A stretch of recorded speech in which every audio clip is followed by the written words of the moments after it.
I'll let you know when. Okay, we should be live. Hello, my gentle and modern apes. Thank you for being here today.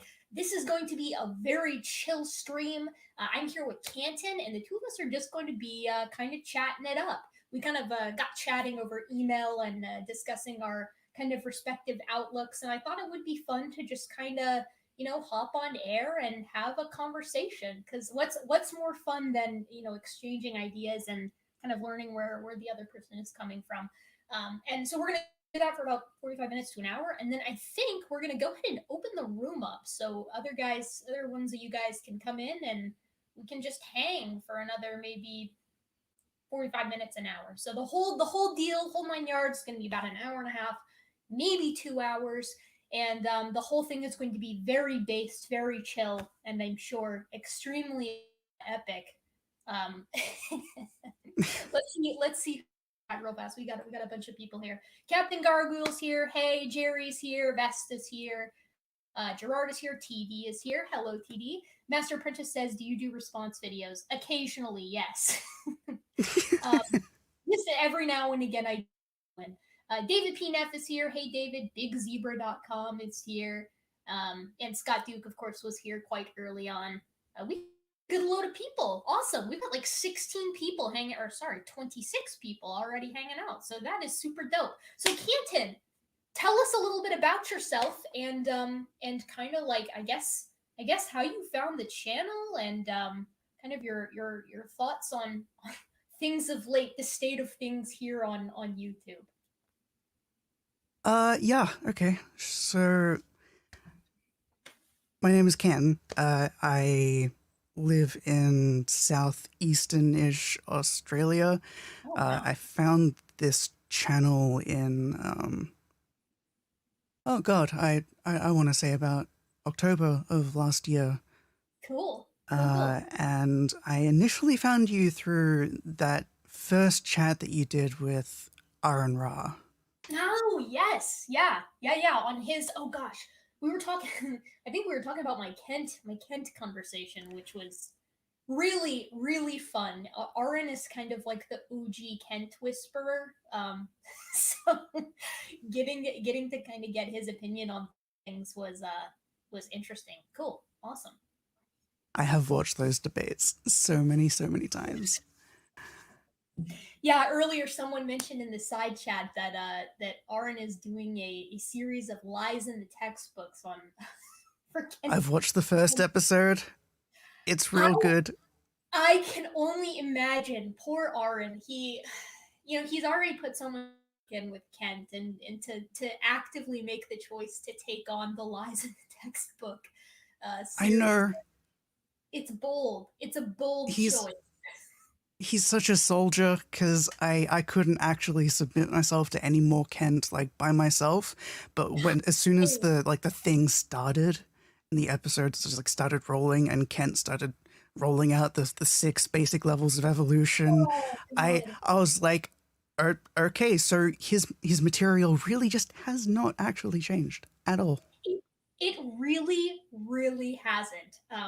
Case in point, my fiance were watching one of Sacha Baron Cohen's films last night, and he got to looking into all the characters that Sacha's done through the years, and he goes, "Okay, you're not gonna believe this, but he's like having a conversation with Kent Hovind in one of these videos." I was like, "Wait, what? like Kent Hovind? Like I'm separated from Sacha by 1 degree, and then that degree is Kent Hovind?" I was like, what on earth are they talking about? And we watched it, and he was in his Ollie G character, and he's just like trolling the hell out of Ken on live, and like Noam Chomsky was there, like a bunch of other people. It was this really, really weird cast of characters, and Kent is like young, so it's like pre-jail Kent, and so I'm watching this, and I'm like, oh good god, he's saying the same thing that he says today, and this was like a decade ago. Really, he's still saying that stuff, and Eric is saying that stuff, and I wouldn't be surprised if Eric's son eventually had, the same things to say. It really Yeah. wouldn't surprise me either. The positive is, and Dapper Dino's in the chat. He does a weekly series called Kent with Bent, where he's going through all Yeah. of Kent's material as well. And every couple of weeks, I hop on the channel too, and we do an Eric with Erica, where we cover Eric Hovind. And the one thing I do have to say about Eric Hovind is he doesn't have his father's charisma. Like, I think Kent is in kind of like an old prospector, or like 1940s snake oil salesman kind of way. He's kind of charismatic and funny, unintentionally usually. And Eric lacks that. He's not as funny as his dad, but he has way better graphics. And I guess he's hired someone from the congregations like nephew to do all the graphics for his shows, Yeah. because they're passable. They're passable. Yeah. Yeah. Eric, I Kent, kind of find to be this like newer sort of plastic version of Kent. Yeah. that's true. I am 100% sure that Eric could pass a Turing test. That is that is the grand question. Dapper in the chat says my ears are running. Oh, Slam RN is here. Hello. Yeah, that's true, Docker. Their material has not changed. They yeah, that is 100% true. Kent, that's the thing, is Kent does the thing where he's got the computer monitor set up beside him that he picks for some of those PowerPoints are wow. Like, my corneas hurt watching it. It's very, very blues and neon greens and whites and yellows. It's just, he really needs Eric's. He really needs Eric's.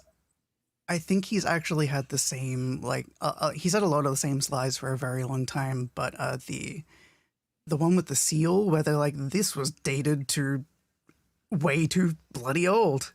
Oh, It's just the reservoir yeah, effect, but it is. It totally is. And I'm sure the mammoth one is a classic, where he got two different carbon dates from different pieces of the same yeah. mammoth.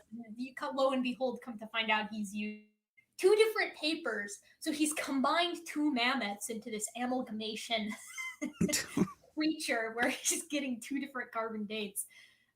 He also, one of my favorites that he pushes is the brow ridge continues to grow throughout the lifetime of the person. Hence why Neanderthals are just people, and even though they've got big brow ridges, because they were like antique and living to like 1,000 years old or whatever.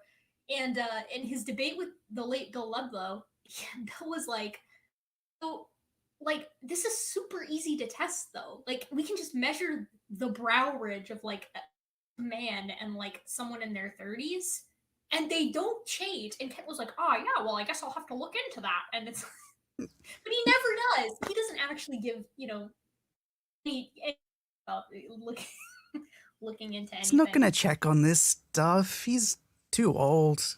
He hasn't He is. changed his stuff in like 25, 30 years. He's there's no He's point for him. right. He would have absolutely nothing to gain. The sunk cost fallacy with that man is very intense. If he were to actually change some of the script, I mean, there's no benefit for him there. So, and He he's got spent the time yeah, sorry. Go on. no, go ahead, please. He spent the time, he did his quote unquote research, and now he just like he has no reason to do it anymore, and he's gonna leave like Eric out in the cold. Oh, 100%. I don't know who I don't know who is going to inherit DAL, but God, I hope it falls into good hands. Like, lest Dinosaur Adventureland be the Atlantis of our age, lost to time because it doesn't fall into new management after Kent finally, Didn't it's too old. Maybe Kent's immortal though. We can't prove that he isn't. Not yet. well, I was going to say that like I think Ken Ham actually bought Dinosaur Adventureland. He bought it? Is Dinoland the same thing? Oh no.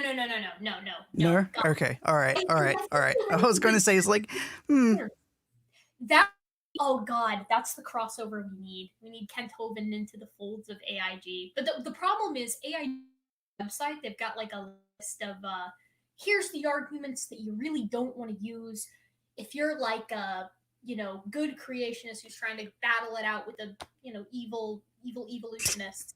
These are the arguments you don't want to use. And every single one of those arguments I've heard come out of Kent Tobin's mouth. So I'm not sure that I'm not two of them get along. I don't think that. That's why I was like, oh my god, if they patched things up, that's big news, big drama. Oh, All Carnivorous right. Well, said they got their 23andMe back. 2% Neanderthal. Congratulations. ooh, TD says that Dinosaur Adventureland should be the Troy of our age. True. So, okay, so tell me a little bit about your kind of history of finding it on YouTube and like watching the likes of Aaron and finding your way to like the debate community and all that kind of stuff. oh, okay. So I actually don't really have a lot of reason to be interested in religion. Because Mm. I was raised in like a secular household. Oh, Um, okay, gotcha. uh, but I actually I got to learn about it basically because all my friends were religious, and like I don't know if you know like the statistics for Australia, but No, I don't. You're gonna uh, put them. basic, basically you have like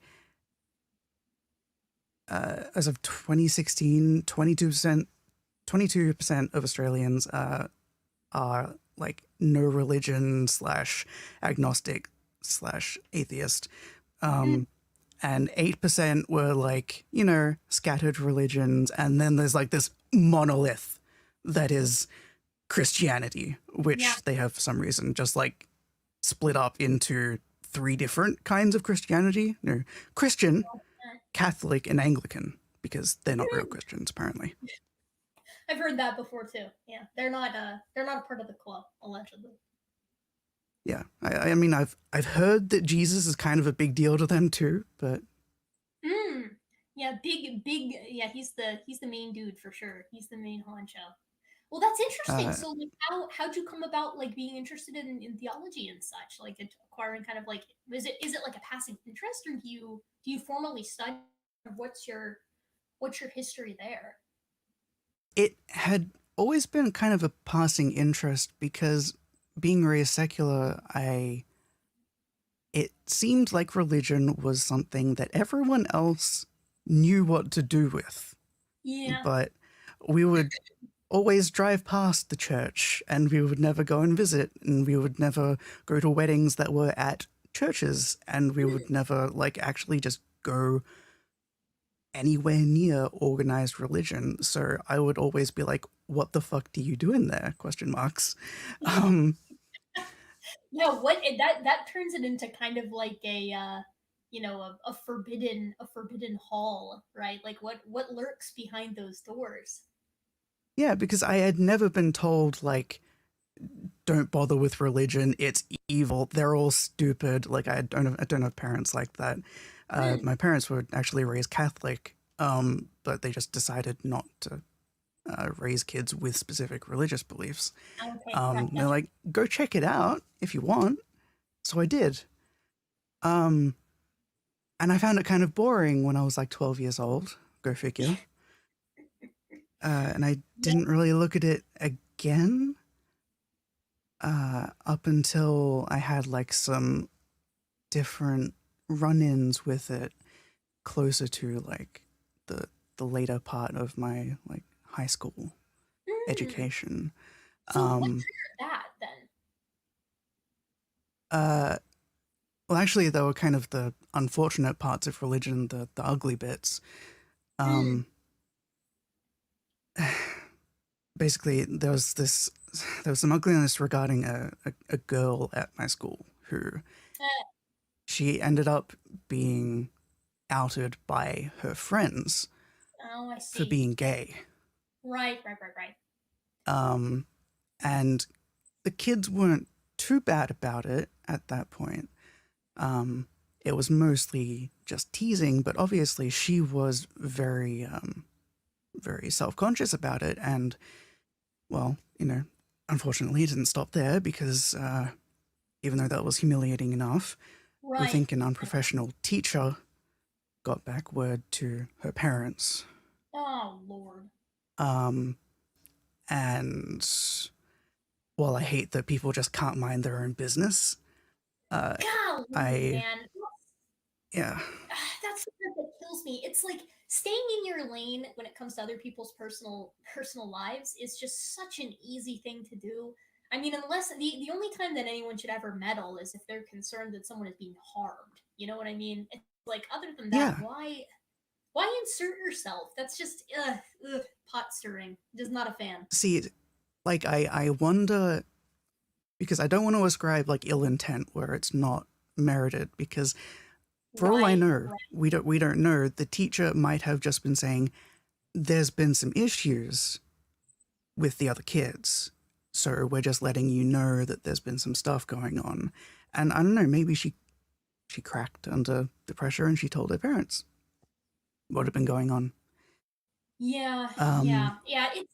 That's yeah, I can see how that would kind of like serve as a gateway, for being interested because you're kind of like, okay, what what kind of spurs action like that? What kind of causes someone to make that move? Um, what kind of convictions? I can see yeah. why how that would kind of pique your interest Um, in kind of it, almost a morbid curiosity.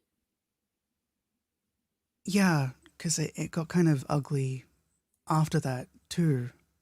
Yeah, Um, because at first I didn't notice, but she wasn't turning up at school very often. And mm, then a mhm. bit further on, once I saw her again at school, I wanted to ask what was going on because Right. we barely knew each other, like as acquaintances. That's it. Um, but I wanted to ask about what was going on, and long story short, she said, more or less, she'd been kicked out, and Oh my so god. she wasn't getting to school like Right. consistently. Right. She didn't have extended family that was around. Basically, she was just crashing at friends' places and still until things like cooled down at home. Right. But things kind of didn't very much, and her older sister is amazing because she ended up actually moving back to the state, and Right. But yeah, to like support. they yeah to support her, and like she went and lived with her sister, which was I'm very happy for her. She had to Yeah, move schools and everything. golly. Yeah, Yeah, that's it's really interesting and I'm not sure how it is in Australia, but like I went to a public high school, pretty big public high school in northern kind of central northern Indiana, which is of course a very very popular and well-known state. And I actually every now and again I've gotten some folks who are like, "Oh my god, like did we go to the same high school?" And I'm like, yes, we did. I always found it very interesting that I came from a private Christian middle school and swapped to this public high school. It was kind of like blowing my mind when I got there because there was a series of different clubs, of course, that you could join. There were clubs of all different opinions, which was kind of strange from different political aspects and religious yeah, standpoints. And there was always unspoken tension between our GSA, so like our Gay Straight Alliance Club, uh, or other clubs like the FCA, the Fellowship of Christian Athletes. And the people were always pretty nice to each other. Like they were never.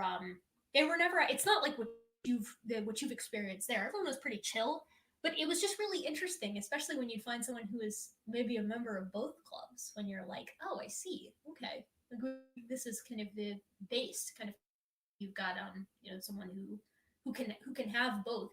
I wish more people who were kind of religious had that perspective, yeah, where they can be kind of an yeah. ally and have their own positions. But I mean, it's just it really is one of those things that I don't understand why it's even an issue. Like I don't know why people just can't mind their business with that. Because as I you've just I yeah. people end up getting Sorry, go on. hurt. That's not fair. Yeah, I'd always kind of thought of that as being like maybe I'd been sheltered or something, but I'd always thought of that kind of thing as being something distant and very far away, something that Yeah. happened maybe 10 or 15 years before that time in which it happened, in my life. Um, maybe a thing of the past, something that only happened in America. Um, Right. Yeah. I'm glad because, we I'm glad we give that impression. well, No, it can be deserved. I mean, yeah, I don't I grew up in kind of a pretty conservative state, and I still live in a pretty conservative state. And there's some obviously there are awesome people here all over the place, oh but yeah, there are certainly some, like for instance, we in the state that I currently lived in, we had a creationism bill try to get pushed through our local government a couple weeks ago. And everyone, and I was kind of like, I saw it and I was like, I thought we were past this. I mean, and of course it got shut down. But at the same time, it was like, are we really still playing this game? Um, what it year was, is it? Are you still fighting the culture war? yeah, yeah. It's an interesting deal to be sure. Yeah, we still are funny. Evidently, we still are funny. Um, I had no but yeah, idea that was a thing. yeah. I mean, as someone who's kind of grown up in, I grew up in a medical family, and now, obviously I have a great interest in science, and I'm kind of like, man, wouldn't it be nice if we could just kind of put all that to the side and focus on like making society better, like increasing our technological advancements and our medical advancements, and but at the same time, it's like to say that would mean having everybody on the same page, and I don't think that that's coming anytime soon, which sucks. Yeah, That's a lot. yeah, because you say wouldn't it be great if we could all work on making the world a better place together as a society, recognizing each other as humans, and then everyone else is like, yeah, but what do you mean by better? Because we all have different And opinions about that. yeah, that's exactly the problem, isn't it? Because a different idea of better. A text I can't recommend enough to everybody out there is I finished the War on Science recently, which is it kind of exactly about what you're talking about, right? It's like this idea that what is better, and a lot of people don't have this idea of scientific advancement if it inconveniences them in any way as a type of better. We run into a lot of issues like that here in the states, but you know, I guess everybody's got their issues. It was interesting moving. I lived in the UK for like 9 months, and it was great in a lot of ways. It was better in a lot of ways, and there were also ways that I felt like it was not as good, and ah, I don't know. You get into so many weeds with all that stuff, because it's like I don't know why we can't all just take like the sort of almost uniformitarian, let's make life great for the greatest amount of people, but then you run into issues with personal freedoms, and I think that's important too, and so it's like it becomes a whole Yeah, mess. It yeah, becomes a like whole mess. Sorry, that's my dog. I, I locked my dogs out it's for the okay. and they're trying to get in. I, there are things about the UK that I think, oh yeah, it'll be just like Australia, but then they Yeah, have blasphemy laws, and I'm like, all right, I don't yeah, like that. I really don't yeah. like that. Yeah, I know exactly what you mean. Yeah, it's there. You run into some interesting stuff with that. It's like it, and they, coming from someone who's been in the states, it's really interesting to have seen that perspective. And I would love to spend some time in Australia too, because I'm sure you guys have a completely different set of issues to deal with. Like I was really surprised to learn that the countries where like climate change is still a conversation instead of like a hey, we should do something about this, is like the US and Australia. Uh, is that a correct characterization, do you think? Yes, most people that you talk to will have like a very, very much, they don't really truly grasp the enormity of the problem. So they just don't really have much of an opinion on it. And so they get fed propaganda by fossil fuel companies and everything. Um, but for the most part, we're kind of moving towards climate change stuff, you know, being an issue. Yeah. Yeah. as opposed to some of the things that I see going on in the US with Yeah. runaway capitalism. Like it's an Well, issue here too, but yeah, it's so strange because what blew my mind is, and I didn't know this until relatively recently, and I definitely should have been better informed on it. But the folks that originally were like, ah, yeah, dude, like the climate is heating up pretty quickly. We're not on a good trajectory right now, and it's looking pretty anthropogenic, with regards to mapping, our data of emissions and ice cores, all that kind of stuff. And they were like the first guys in the states to look into it was Exxon. It was one of the fossil fuel oh yeah, companies who that's poured money. Yeah, and I had no idea. And of course, they figured it out first, right? I mean, yeah. of course, all the climatologists knew it as well, but they were like, "Damn, this is a really big issue." And then it was a huge pivot into, okay, time to future proof the company because this is going to be a problem down the line. And instead of being like, let's invest in, greener energies, it became a sort of PR campaign against the whole idea that the climate even was changing. And we're still, of course, there, except now, the general sentiment seems to be, well, yeah, maybe it's changing, but it's not humans' fault. And it's like, interesting. Yeah, but have you seen the graphs there and where the where the industrial revolution started? And then I statistics don't really lie. Line graphs like that don't really lie to me, even to me. I'm not really good with maths. Well, and the issue is, and I think that it's not appreciated very often, but it's very similar to what we talk about kind of here on this channel with like radiometric dating. The problem is you've got Yeah, multiple different lines of evidence that are all converging on the same exact problem, and then that's being mirrored in various ecosystems of kind of temperature sensitive, full of temperature sensitive species, usually amphibians and gastropods and things like that. And so they're like, ooh, looks like we're seeing some ecosystem collapse, and it looks like a bunch of different kinds of data sets are agreeing that we see, as you mentioned, this huge spike around the industrial revolution, with emissions. And lo and behold, once we start learning more and more about mass extinctions, we come to find out that pretty much all of the big five mass extinction have this relationship to the carbon silicate cycle, which is yeah, really bad. yeah. It's not good news at all. And like, I laugh to keep from crying on that. It's intense. And you guys have been having the bushfires. Like, holy moly, that's intense. Uh, yeah, yeah. Yeah. There's been quite a few fires. I have been away from them, thankfully. Yeah. But obviously, not just about your direct area, like the 10 kilometers or the 10 miles like around your house. Yeah. That's not the issue. You should be thinking bigger than that.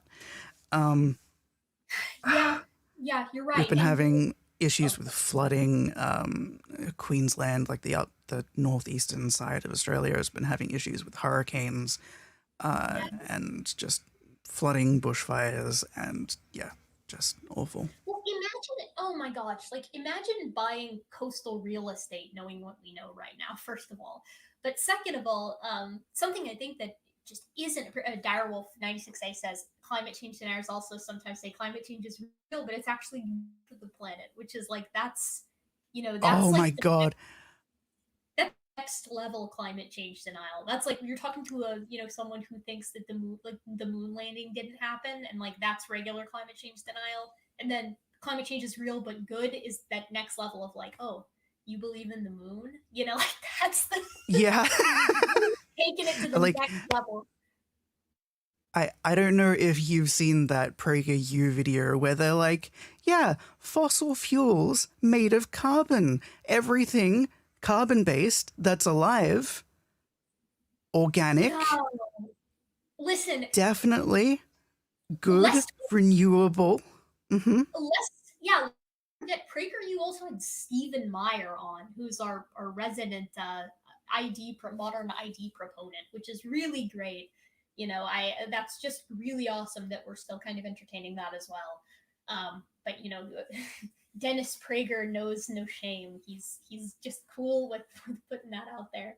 Um, yeah, oh golly, I mean, and here in the states we do so much agriculture, and I've lived in multiple different states that are big on growing food, big food growth states.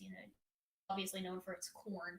I've also lived in big rice states and things like that, and all of this is going to be impacted. The second that the weather, if everyone is on the same page that the climate is changing, it really, you know, it really instantly needs to be appreciated that this entire all of our growth zones are going to shift right to the north, which is going to Yeah. be very problematic for the United States as a big ag Yeah.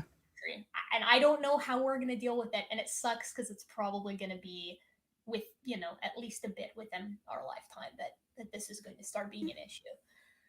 Oh, So but what I think bodes very well for that is the fact that the very, very deepest red, most rural places that are filled with the most propaganda um, are all managing the agriculture. yeah, well, and that you're the way that that bodes too is like the second you're right, because the second the agriculture starts getting impacted, there's going to be a light bulb moment, right, where everyone is like, okay, wait a second, Yeah, this there's is going to be dominoes and there's going to be famine and like I yeah. I mean, and my folks have always the place that the states. Side note, very interesting to me that in the UK holiday they tend to go to a bunch of really cool other countries. In the states, we mostly just stay in the states. Like vacationing in Florida is pretty classic here. And so I used to vacation in the Gulf a lot with my family growing up, and the Gulf is getting hit just immensely hard with runoff from the Mississippi, agricultural runoff, and it leads to these yearly yeah. dead zones. And the funny thing is like I'm actually, side note, I really like fishing. I'm a big fan of fishing, although usually it's just like a catch and release thing. I just think it's fun. And I've Yep. talked to a lot of fishermen down there, and they're like, yeah, we don't really know what's happening because the fish are disappearing, and it's going to become problematic for not just, of course, big industries that are like, yeah, we gotta put your tilapia fillets in like Sam's Club or Costco or whatever, but it's also going to be an issue because there's going to be a tourism problem because a lot of people go to the Gulf to fish, and that's going to impact just dozens upon dozens of small communities right there. So Yep. it's just it's it's a lot, it's a lot, but that's definitely a doomer position. We'll see kind I of what happens. I know the like galaxy brain existential crisis jerk is to just say, don't worry, you're not going to have Florida for very much longer. Yeah, But yeah, that's our galaxy brain take, is that Florida will eventually lose. But see, I think that seriously underestimates the adaptive ability of Florida men, local Florida men, and of course they're the Florida women. Although they don't make the news quite as often. They'll just be living out there on like debris tied together and just doing like they won't even notice that the community is flooded, and they're just living their life, living their best life as they were doing meth and like wrestling alligators. They won't. They're just a robust group of humans. oh, they'll be living like the monkeys that Matt Powell actually thinks surfed across the ocean. Oh my god, local genius Matt Powell. Yeah, you speaking of galaxy brains, yeah, Matt Powell is a you know he's a, what to even where do I even begin?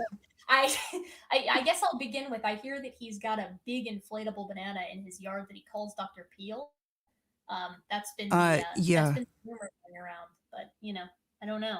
I don't know if anybody's check that out. I guess we'll see. I Um, also hear that he thinks the air in space is very different to the air that we have here.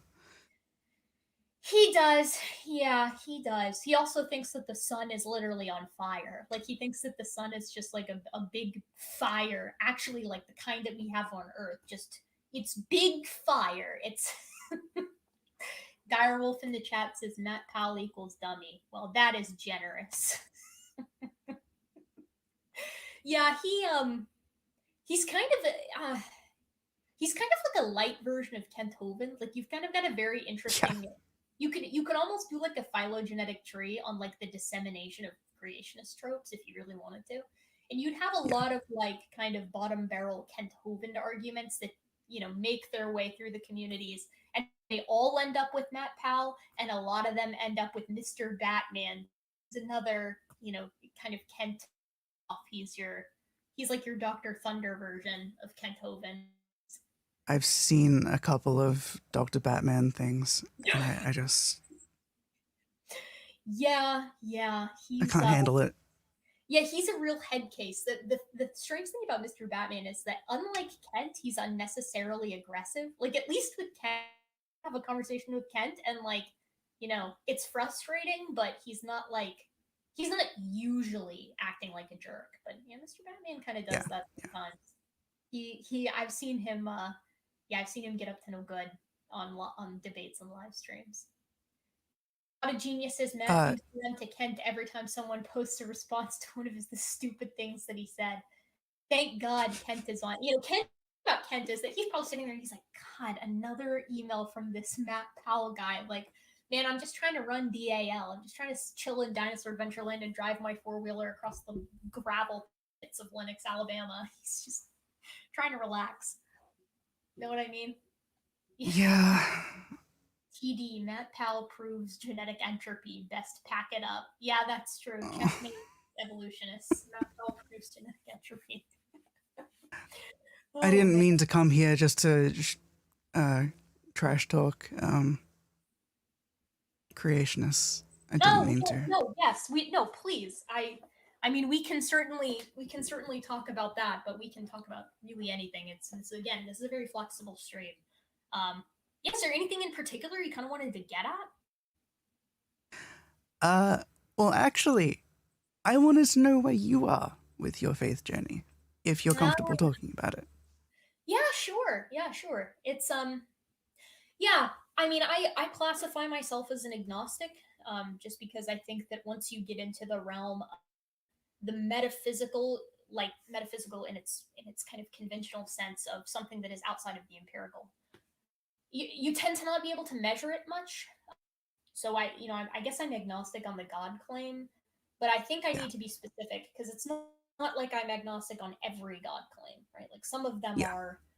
some of them when you organize faiths, they certain interpretations tend to falsify themselves. So, like the young Earth creationist position, for example, is something that I feel is quite easy to falsify. I think you get into like, for instance, Church of Latter Day Saints too. You start to run into some stuff that it makes so many abject claims that you can start to test them, and you Yeah. start to lose confidence on that. So once you start getting to an organized religion with certain um, big big positions on history and the reality of science and things like that, it starts to get into um, the realm of testable. But in general, I tend to classify as an agnostic. I get told a lot that that's like the shitty fence sitting position, but like I'm kind of okay with that.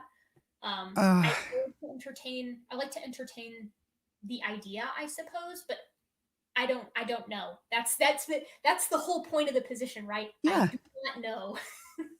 Yeah, it's like I've seen like all the different diagrams, the philosophical like axes and crap like that, where they're like, yeah, you can be an agnostic atheist, you can be a gnostic atheist, you can be a gnostic theist, or an Yeah. agnostic theist, which I don't understand that one. But yeah, like if I had to say myself, I would end up Mm, coming down on the like in general on like just a deistic god, which I find is like the base level god claim. Um, right. is Right. I am just completely agnostic. I cannot possibly ever falsify that. Like, Right. how do you distinguish between God and the fabric of the universe? Yeah, I feel quite similarly. I mean, and that's why I think that it's a kind of a dreadfully honest position to hold, is to kind of say I don't know. And it makes it really pisses people off who want to have kind of a concrete conversation about it, because a lot of the answers Yeah. tend to be, well, maybe, like, you know, that Yeah.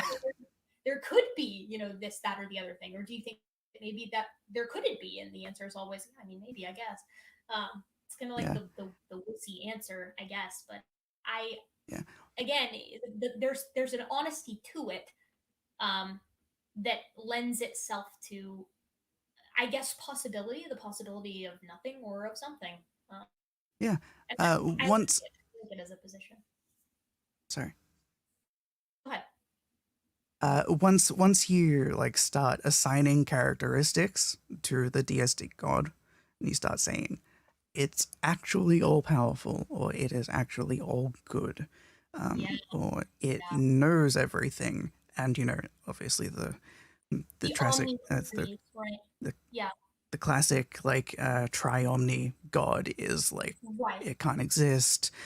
I just can't get out of that logically, and I think a lot of apologists kind of know that, kind of ignore it, push it off to the side, or like mental gymnastics. Like, I don't understand it, because the first time I heard that, when I was entertaining the idea of a god, because I tried to go through a faith journey. Like, I was like, oh, I'm going to look at all the different religions, and there are Yeah, so many. So I'm going to look at the big ones. right. Um, and the one that's put up by Christianity, or modern Christianity, is so like there are some things that just logically it falsifies itself. Um, You're and I right. have an issue with that. Yeah, you're right. There's some logical issues there. I mean, the classic ones are like, okay, the problem of evil, for instance, becomes like, Yeah, that's like the most in your face one. And for me, people, and I'm curious, kind of where you said you were raised secular, but for me, I come from a Christian background. I went to a young Earth Christian school, and then was TE for a long time, or sometimes they call it evolutionary creation. And it was nothing scientific that pulled me from that. It was nothing scientific at all, which is why, for instance, you can have so many awesome religious scientists out there. That's something that I maintain. Like, there are some yeah, really awesome folks who hold religious positions that do great, amazing work, and they can reconcile those positions, and that's great. I don't think that science in its purest form or observed reality has necessarily an issue with those positions. But you're right, when you get into the logical stuff, it's see. Those triple omnis create some very, very weird dynamics that are hard to work around, And it yeah, was when I started kind of sitting back and being like, okay, he's either not all powerful or he's not omnibenevolent. Otherwise, there should always be a workaround to reach the desired outcome without adding suffering, without having suffering. You could reach any greater good without having the suffering, supposing that you are indeed all powerful, with those other two omnis. yeah. And It's like I'm kind of the same way as you. I kind of like the other interpretation of it, which is just the fact that yeah, he is all powerful and all good, but he is not omniscient. So he doesn't know what's going on in our universe, and it's killing him inside. Yeah, yeah, yeah. There's kind of like the deist position of like the cosmic, science project, where it's like just some, cosmic deity to us, but it's really like a relatively low level entity, and they're like doing some science project, and they're like, shit, like Yeah. I can't get my humans to stop killing each other. What am I to do? It's kind of, yeah. It's an We are interesting the conundrum. sorry. No, no, go ahead. Um, we are their like civilization game, basically. Yeah, exactly. Barbarians keep spawning. What do I do? Yeah, yeah. This is okay. Totally silly anecdote, and this is probably like super lunkhead thought process, but it was kind of like a dumb aha moment for me the other day. I've been running lately, which has been horrible. I don't believe that the runner's high exists. I think it's totally fake. But I do run daily, and in Hmm. act of pure masochism. And sometimes I'll be running and it'll be after a rainstorm, and there'll be little worms all over the sidewalk. I try my best not to stomp on them because they're everywhere. So I always end up stepping on a few, and then I feel kind of bad for a minute. I'm like, damn, like I probably killed that worm. That sucks. but I do forget about it by the end of the day. Or sometimes I'll see a worm that's kind of crusty on the side of the road, and I'm like, should I stop and move it? And then it's like, well, if I stopped and moved every worm, I'd be out here all day. Um, Yeah, and I'm like, yeah. yeah, I wonder. It kind of resonates in a weird way. It's like if I feel that way, suppose we had a sort of cosmic deity in a similar position. Like they're kind of empathetic, but they're also like, I got a life going on. I don't have time to help every human that needs my help. Yeah, yeah, like I can kind of imagine this very, very neutral but Lovecraftian deity that is just on the very edge of reality. And yeah, he could fix the problems, but if he fixed every universe's problems, He wouldn't have any time for himself. I mean, a large Cthulhu-esque, big cephalopod that's got a million eyes and a mouth and all this stuff. They gotta have their alone time too. They can't spend all their they gotta have the self care. They can't spend all their time saving universes. And it's very interesting to me because like when you propose, I've had a couple of conversations with some folks who are a very particular brand of theist. We'll have this conversation and it'll be like, well, um, it's how do I characterize this in the right way? They'll kind of take the position that it's like they're above this, like they're above that kind of. It's like great. It's the classic problem of evil hack, right? It's like, oh well, it's they allow these kinds of pain and suffering for the greater good. And then you're like, oh well, there should be some kind of workaround, but I guess they don't take it. So why is that? And it's almost an interesting deal because the Christian theology is like, oh well, we're made in the image of God, and sometimes I get tired and don't want to move ever. If I'm in the image of God, what does that say about His position on saving every human? Um, yeah. but you run into then the theology is, as Direwolf said in the side chat, the theology is very messy. There are other claims that kind of contradict that. God being, having this human-ish nature, but being kind of the perfected version of it, which kind of adds to the complication of it, doesn't it? Little bit, kind of. Like I imagine whenever a creationist says we were made in the image of God, we're not just animals.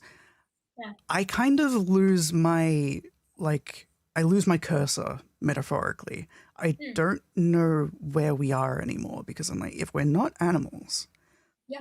what are we supposed to be? Because I don't see like being raised secular, I guess, not being particularly exposed to any religious claims. I never saw much of a delineation between us and even monkeys. Like I especially monkeys rather, I should say. But like any other form of life, like it moves, it needs to eat. I don't get why, like we're just smarter. Like I don't see why we are much different. Well, and run into some interesting problems, right? Because it's like, okay, it depends on how you define intelligence and success when we're talking. Yeah, Is the most successful animal with the highest numbers? Because if that's, well, we're beat by most arthropods. Okay, well, is it having a long period of kind of species fixity? Is it being around a long time? Well, we got our butts kicked by pretty much every other hominin in that aspect. Neanderthals were around for quite a bit longer than we were. Homo erectus had an incredible range. Okay, well, is it, as you say, intelligence? Is it cognition? Okay, maybe. But where do you draw the line on that? Like, because we know for organisms, particularly the primates, use a lot of tools. So do cetaceans. Some yeah, corvids do that as well, and non-corvid birds use tools in their own way too. And there's a lot of like cultural diffusion that goes on. Like, what kind of tools do different populations use? Well, it depends on how close some of them are to humans or to each other, even, because they can pass on information between each other and learn new tool processes. It's very evocative of how humans work and humans work like that. So okay, yeah, well, what's the line of cognition, right? And you're yeah. And they're like, no, go sorry. ahead. Then you No, have like the creationists just be like, yeah, okay, well, it's not just the tool use, it's also the morality. And then you're like, but I've seen dogs get angry at their owners for treating other dogs badly. Like, I have seen dogs clearly feel bad for doing something that they know is wrong.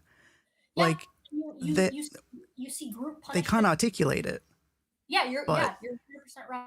100%. From canids and domesticated species, and again all the way up through the primates, it's like punishment for deception, punishment for cheating, right? Going yeah, behind the back of your current mate. Issues for messing with social cohesion. It just becomes a where's the line? It's always where's the line. I feel.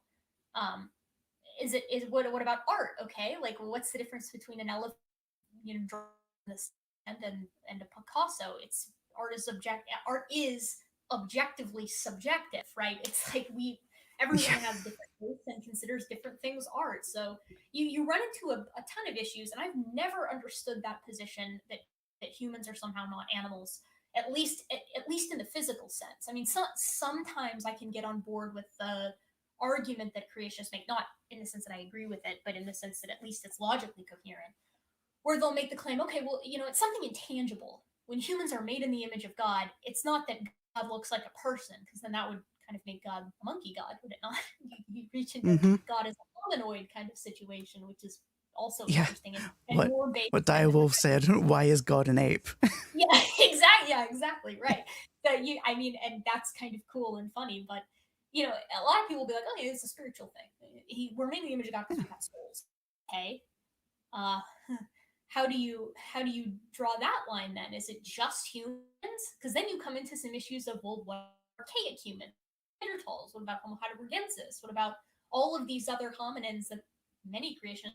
Yeah, those are just, I don't know, degraded people or whatever it is that they're saying these days. And those are that becomes quite strange too. So there's not like a around it unless you're just going to take it way into the unfalsifiable rather, and be like, well, it's something that we can't measure. It's some kind of special deal, and humans are physically animals, we're physically apes, we're all that good jazz. But the tangible aspect that makes us unique. And at that point, you almost just have to be like, if you say so. I Yeah, I I just was like, I cannot possibly comment on that in any significant way. I well, know that. I'm just not going to try. right, yeah, it's because, and I say this a lot on this channel, but Robert Sapolsky, famous primatologist, he uh, he has a way of categorizing behavior with humans and other animals, and he effectively says, all right, there's the big circle, and in the big circle, it's things that humans and all other animals do. Things like basic behaviors, basic emotions, ontogenic things, development and whatever, pheromones, chemicals, how we react when we're around others, that kind of stuff. And then he's Right. got the much smaller circle inside of that that's like, okay, here's the things that humans do that other animals do, but humans have tweaked it slightly. So we use tools like a ton of other animals, but our tools are really, really complicated in comparison. And then there's but of course he also says other animals tweak things too. I mean, most animals have an ability to perceive light or see in some way, but mantis shrimp have 12 cones, so they can see way more colors than we can. That makes them the apex of color of color and visuals Yep. like that. And then the tiniest one is the things that humans do that no other animal does. And all other animals also have that tiny circle that they can apply to other organisms too. The things that just they do. And I think that that's the problem. It's mostly a gradient, and even the stuff that's unique is a part of a larger gradient. Um, we tell Definitely. stories about things that happened in the past. Well, other animals like apes, for example, the hominoids, can indeed differentiate between a present situation and something that happened some time ago. So it's like, okay, well, that's just a gradient. Is it not? I mean, I don't know. I don't know. I don't know. Like I've seen creationists, and not specifically creationists, I guess, but just theists in general, try to.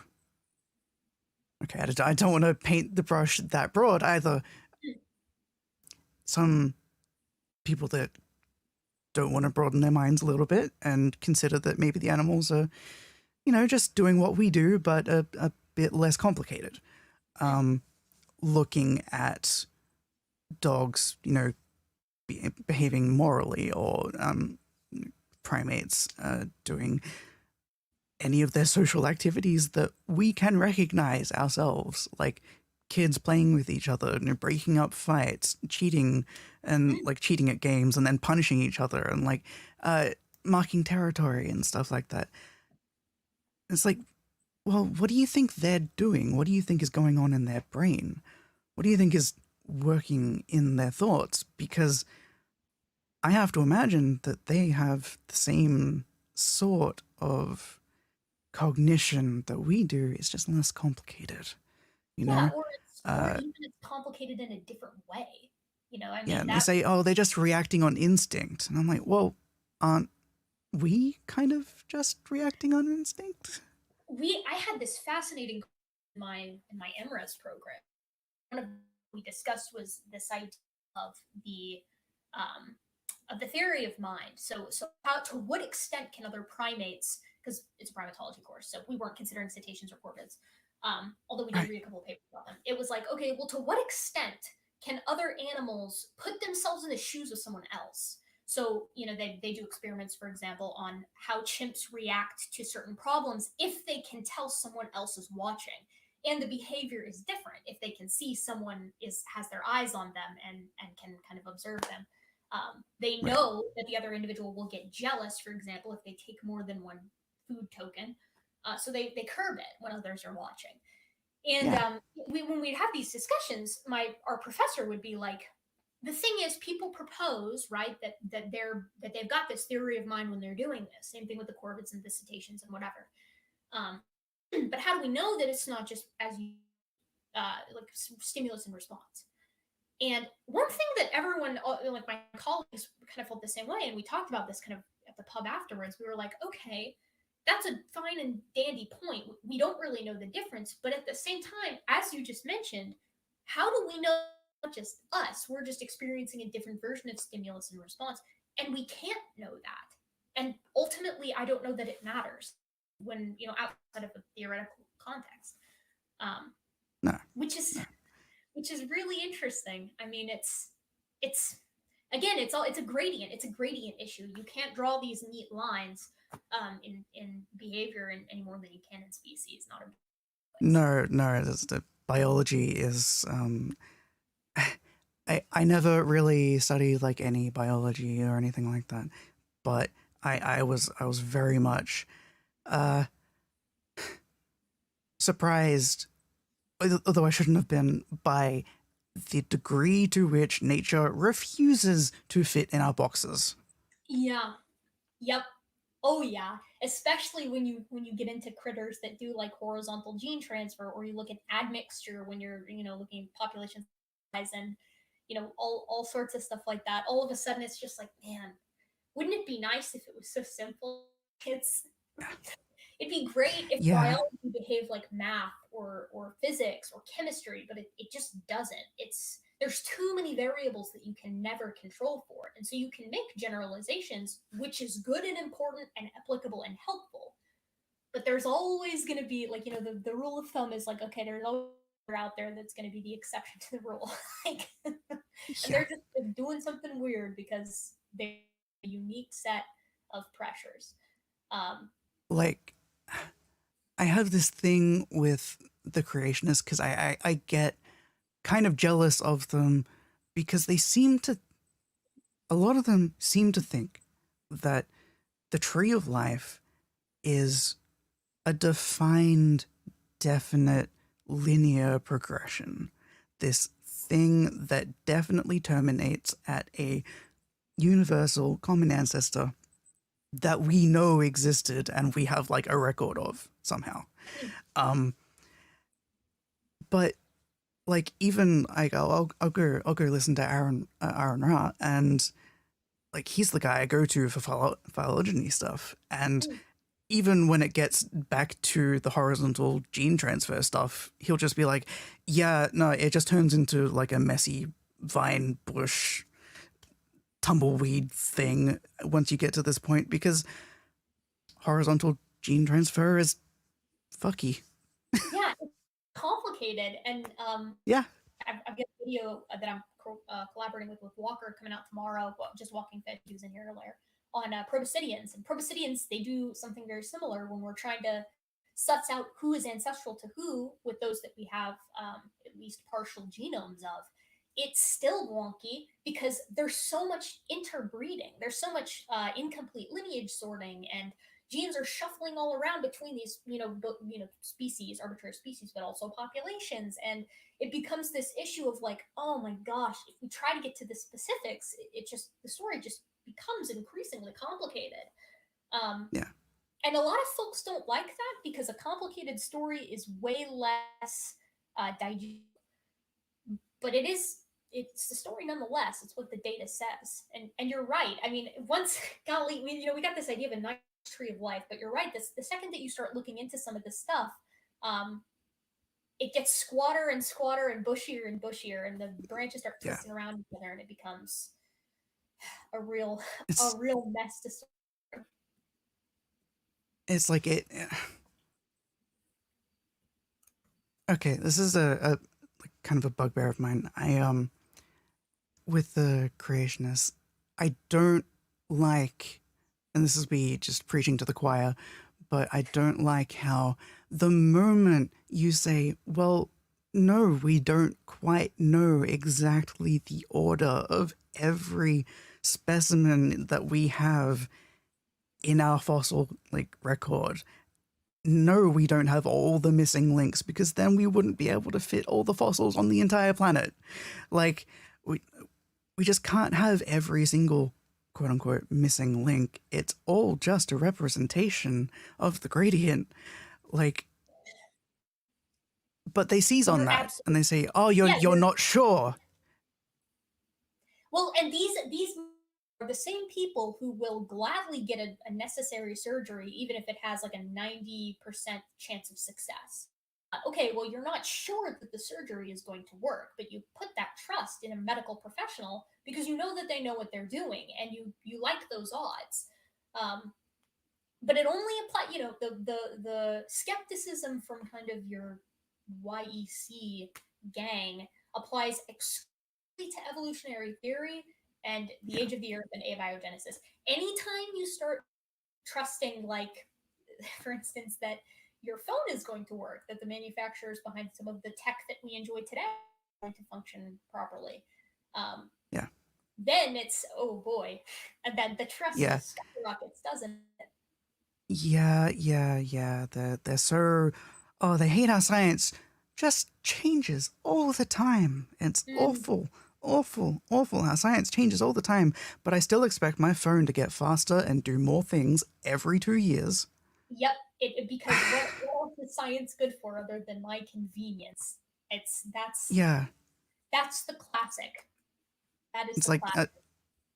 oh yeah, also, and then there's the trust thing. You say, well, yeah, but you trust the experts that are going to work on you and like perform your surgery, right? And they're like, no, no, no, and they equivocate and they say, I have faith in them, like I have faith in God. And you're like, oh, like we're back at the beginning of the conversation. Yeah. Well, yeah. God forbid you try to apply some of the level of skepticism that they want to utilize on something that's empirical. If you start to try to apply that to anything in kind of their belief set, you run into. I mean, it's like a cartoonish of issues. The problem with that becomes it's like, how do I, I'm kind of tripping over my words right now because there's I just have so much to say about that. It's like the ID problem, I think, where intelligent design a lot of times boils down to exclusively poking holes or attempting to poke holes in conventional evolutionary theory or Yeah, biogenesis. It is, as far as I know, and in my experience, it is effectively uninterested as a discipline, if you want to call it that, in formulating a model of mechanisms that are in any way empirical. This will not be applied to anything else. Like this whole idea of you know being able to do something and having absolutely no model or mechanisms to back it up is just indefensible in science. But they want it to be considered alongside evolutionary theory, which is why they're limited to this bubble wrap hole popping game or hole poking game. yeah. Um, the idea that you want to have a seat at the table, which is good. That's a good thing. You want to have a seat at the table, you want to ask questions, you want to understand. Okay, good. Thumbs up. You say, "No, I don't think you're right about that, but I can't tell you why exactly, and I'm not going to cough up an answer of my own or a model of my own."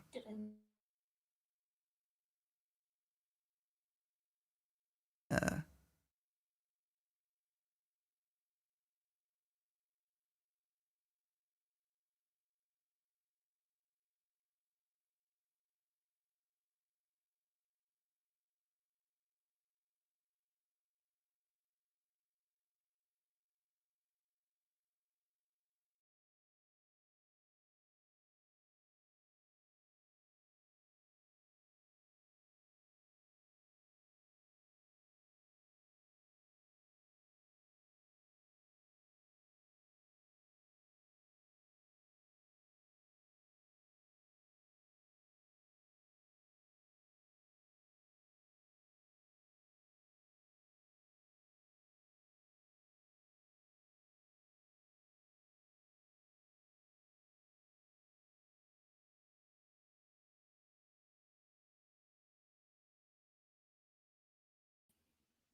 Okay. oh, hello? Sorry, it was my fault. It was big F's in No. the chat for everyone. My internet dropped, but my fiance's grabbing the Ethernet cord. Thank you very much. Okay, would you take those dogs out of here because they're gonna want out in like 2 seconds. Come on, Bucks. Anyways, sorry, you were saying. Continue. What was I last saying? We were discussing wanting a seat at the table and not having anything to back it up. Right, yeah, just like saying, like, "I don't think you're right, and I'm going to try and poke little tiny holes in everything, but I am not actually going to put up my own model to try and replace yours. But I am going to continue saying, you're wrong, you're wrong, you're wrong for the next 30 years. Yeah, and there's nothing wrong in concept with saying, okay, we've got these questions about like evolutionary theory, how it works, how specific lineage is operated, the details, kind of like you're allowed to have those kinds of questions. We do that in all of science. Nothing is effectively immune from asking questions about it, and indeed from having open questions. That's like the beauty of getting to learn more about these subjects, is that in our lifetime we're not going to discover it all, and that's the cool part, because there's going to be more for everyone else to discover down the line. The problem comes when they say that having these open questions makes a hypothesis or a theory useless. And this is especially true with the likes of evolutionary theory, because it underpins all of biology. And evolutionary theory is a keystone aspect of pretty much anything done in biology. Like the vast majority of it is connected to evolutionary theory or requires it in some way, which means every study that comes out has evolutionary theory as at least a partial cornerstone of it. So we're talking hundreds of thousands through the past 150 years or so of accurate predictions that have incredible applicability. That's what they're going up against, right? We're going up against a model that doesn't just exist, it's tried and true. It is definitively useful to us as a society. So if you're going to come and say evolutionary theory is dumb and I don't like it, because you don't like being monkey, okay, well then you're going to have to come up with a better way to combat things like antibiotic resistance, or learn more about the past, or come up with better solutions to agricultural issues, things like that. And I have yet to hear that from the ID community. So we have been going for about an hour and 10 minutes. Would you be cool with opening? Oh shit! We can continue going as we please, of course. But I'm sure some other folks would love to get in and kind of chat with us. Are you okay with that? Yeah, sure. But we can keep it solo if you like, for sure. It's totally up to you.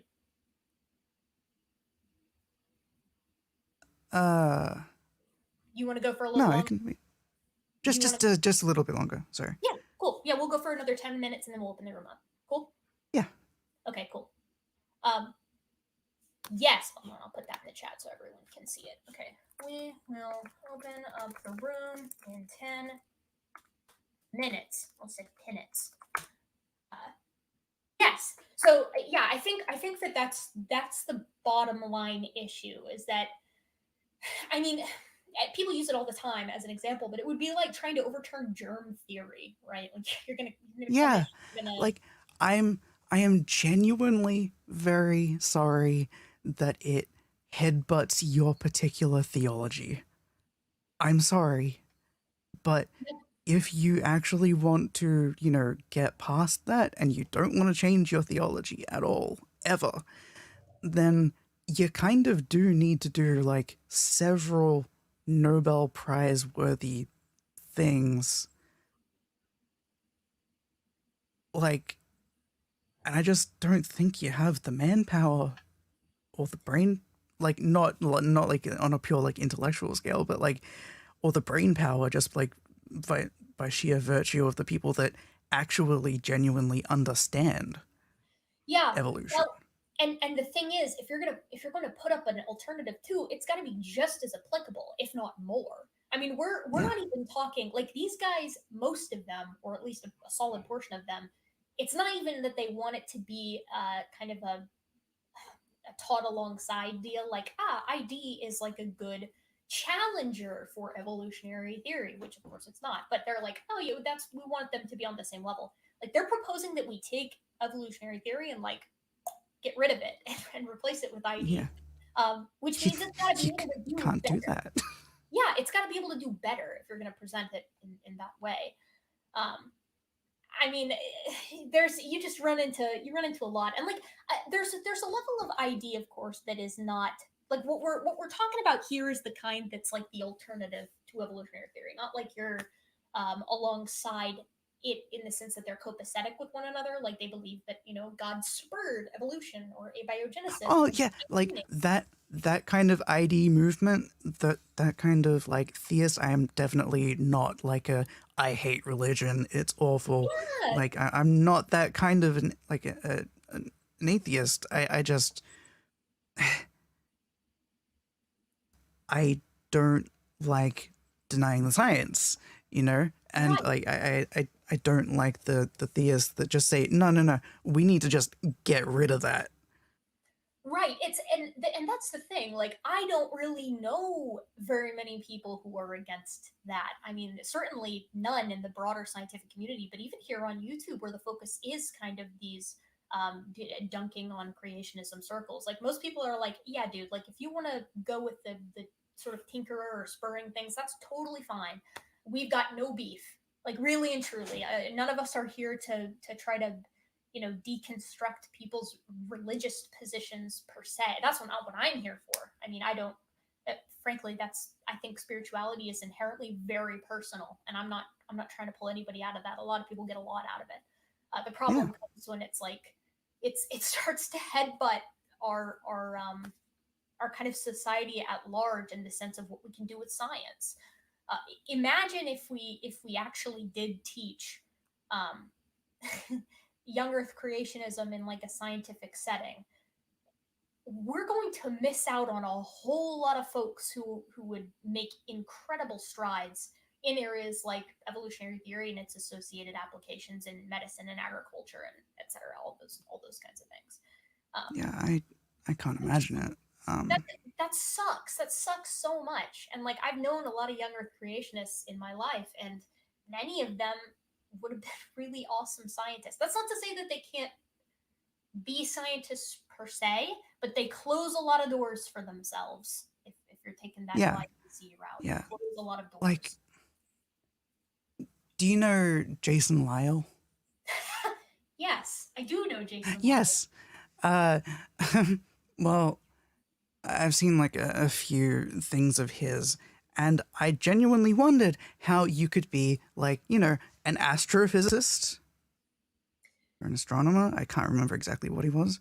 Um, but also a young Earth creationist Yeah, and be publishing in the field. that's a really And good question. when I Um, had to look into his stuff, like I just you find out that yet everything he does in his like actual field is completely compartmentalized away from anything that could potentially touch on the age of the universe. Yep, you're 100% right, and that categorizes a whole lot of the sort of professional young Earth creationists. That is like a very broadly applied sentiment. I think Andrew Snelling is another big one for that. He's a Oh, resident AIG geologist, and you know, yeah, curiously enough, there's some evidence, some data that he can't turn his nose up at and has not. For instance, he looks at the dating of meteorites, and he's like, yeah, these are consistently really old, which is why he has espoused at times, I don't know if he currently holds to it, but kind of like this young Earth, old universe situation.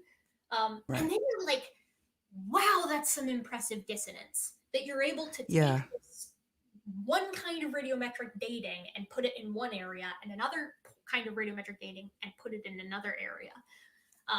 And in the conventional science that he does, it's the same thing. He operates under regular old scientific, consensus. And then the second that he yeah, gets into the AIG lens, he's like, hmm, I think I'm going to take some mighty leaps here on what is going to be kind of accepted and what's not.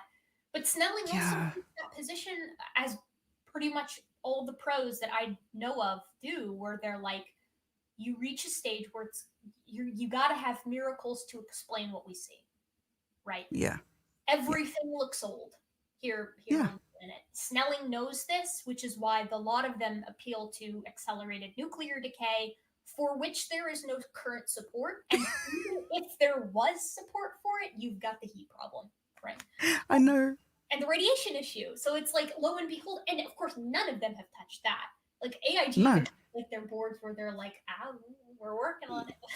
you can't touch it scientifically. It's like, it's just, at that point, it is just a fact. Like, yeah, we've got a heat problem, but we can't actually do anything to that.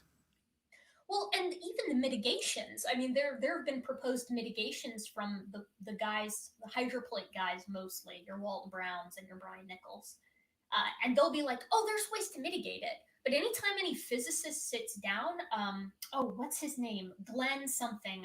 I emailed him when I was making that hydroplate video. He's a physicist though. We talked back and forth, and he was like, "Oh, I've sat down and done the math on some of this stuff, and I put some of the math in that video." And Mm, he's like, "Yeah." It doesn't work. So I don't really know what to tell you, which is why they've had to evoke these really wild situations and scenarios that they then leave the math for someone else to do, because by not doing the math themselves, they don't accidentally disprove their own hypotheses. They're like, oh, this is a proposal, but we're not going to test it. It's the Jensen strategy. yeah. I just,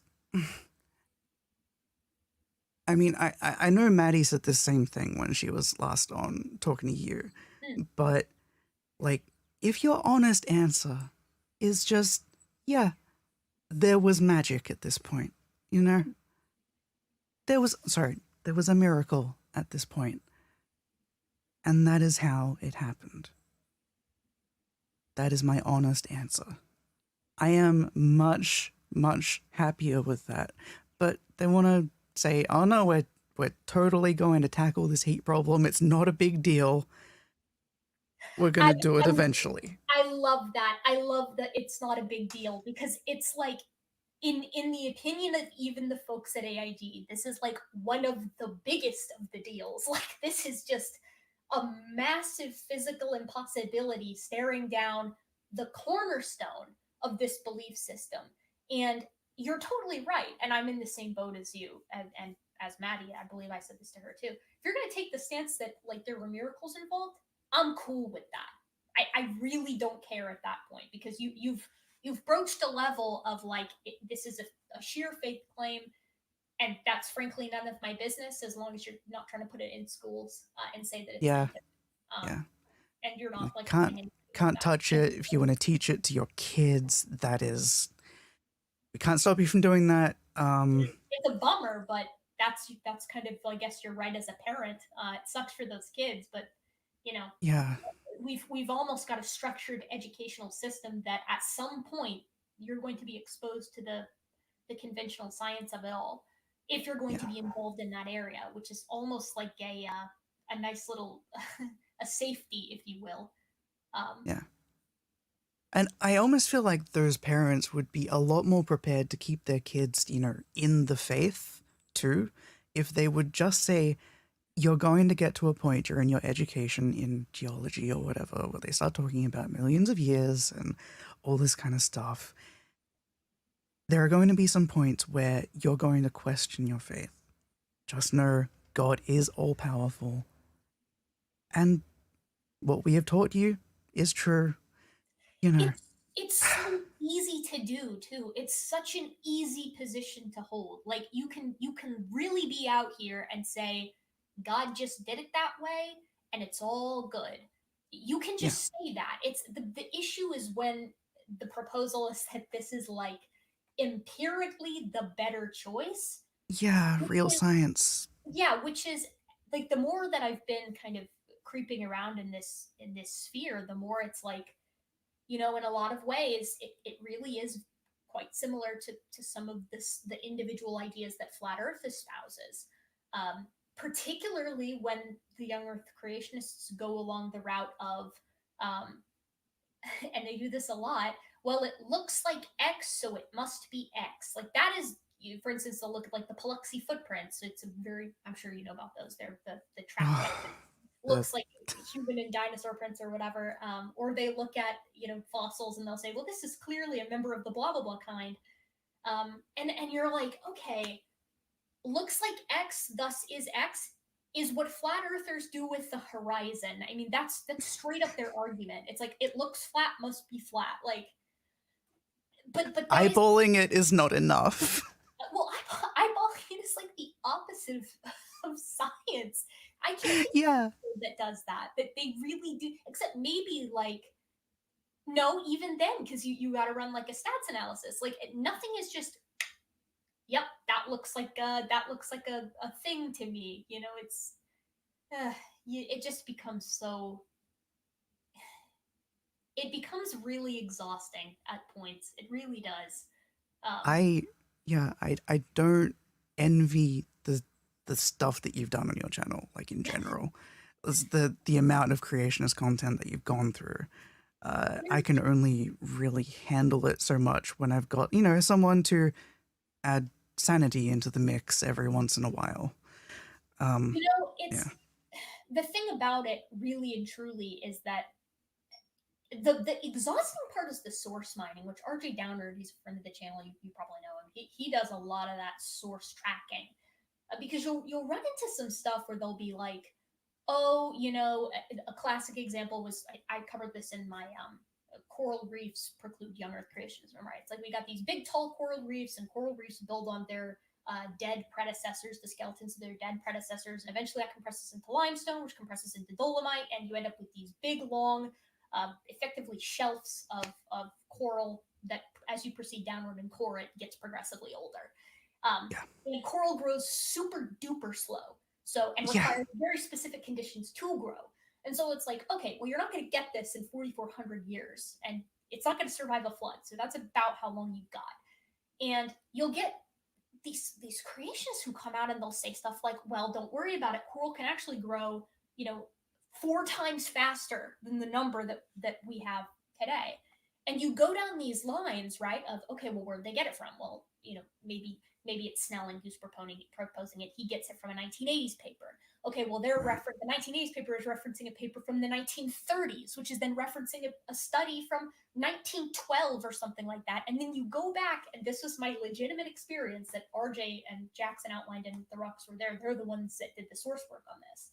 You go there and you find out one of the numbers they added a digit to and then used it, and the other one is a thin air number. You can't find it in the original source data. So it's in all actuality evidently made up. And it's like, but no one in their right mind, because I'm not, of course, in my right mind, would take the time to go suss it out and find out, where did this number come from. So they get away with it. You know, Yeah. they're Yeah, way like that is why I think I guess I don't know, would you call yourself a counter apologist? Um would in some cases, perhaps. would be uh so hated by these people is they say like really don't like that whole skeptic thing you do where you go like check on all of our crap that we've been copying off each other paper after paper after paper after paper for 100 years. Yeah, Why do you have to fact check us, man? the audacity of looking into something. Like, imagine not taking something at face value. I mean, and the funny thing is that's the exact sentiment that comes out of a lot of the ID community today, especially the laymen, where they tend to be like, hey, you really just believe this evolution stuff because someone told you? It's like, no, no, this has been rigorously looked into, not just by, hundreds of thousands of people throughout the years, but also as an individual. It's very easy to track it down because conventional science has a nice source trail, and no one tends to be blatantly dishonest in a way that they never get caught. The only Yeah, reason you can get away with it in young Earth creationism is because no one cares. Like that's the part that's the hard pill to swallow for some of these guys. It's like young Earth creationism is, at least in the Western world, it's a waning ideology, um, which is good. It doesn't mean we can let up on like providing pushback there, of course, no, but it's a good thing. Um, it's just it.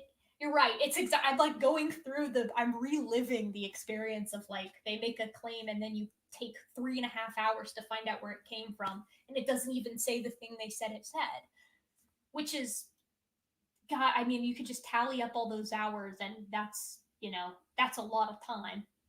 yeah, like I just I found earlier a book that was like skeptics like at the Australian perspective or something.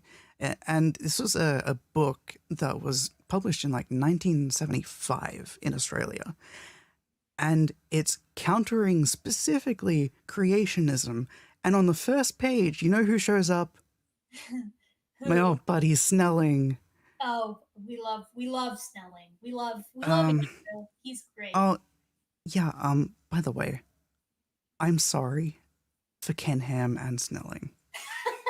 Oh, I'm sure we have more than repaid you with some of the guys that we've sent over there. And I mean, Australia and the U.S. were really good at producing at producing these kinds of guys, huh? Because we got Kent for you, so I'm sure Kent gets his videotapes all the way out to the outback. You can get your I money, you can send them back. No, actually, like well, actually, I can't say that. I do actually, I do have friends that they live in creationist families. That was Mm, actually the surprising thing for me, is the faith is kept so private in Australia compared mm, to the US. It's like a very personal thing. Evangelizing just isn't really a super big thing. yeah. Um, so I was raised secular, and for like when I got to like age 17, I found out that my best friends, four of the seven of them, had been young earth creationists the entire time. Good lord. That's that's how'd that go? How'd those conversations go, or did they happen? I brought it up a couple times, and they were like, they did the old thing I hate, which is you have your truth, I have mine. And I'm like, Oh okay, god. we can't do that. We can't have those talks. Okay. I, I I I hate that so much. I hate that idea, right? I mean, like the whole truth is subjective. Is it applies to personal experiences to be sure, but like not all truth is subjective, right? Like you get into the empirical stuff, and that stops being the case. So yeah. I hate that. That's the same thing. Ken loves to push that man's word, God's word. It's interpreting the same evidence type thing. There's like a classic cartoon, and it's the two castles, and one of them says like Uh, evolutionism, and the other one is Christianity, but it's very specifically young Earth creationism.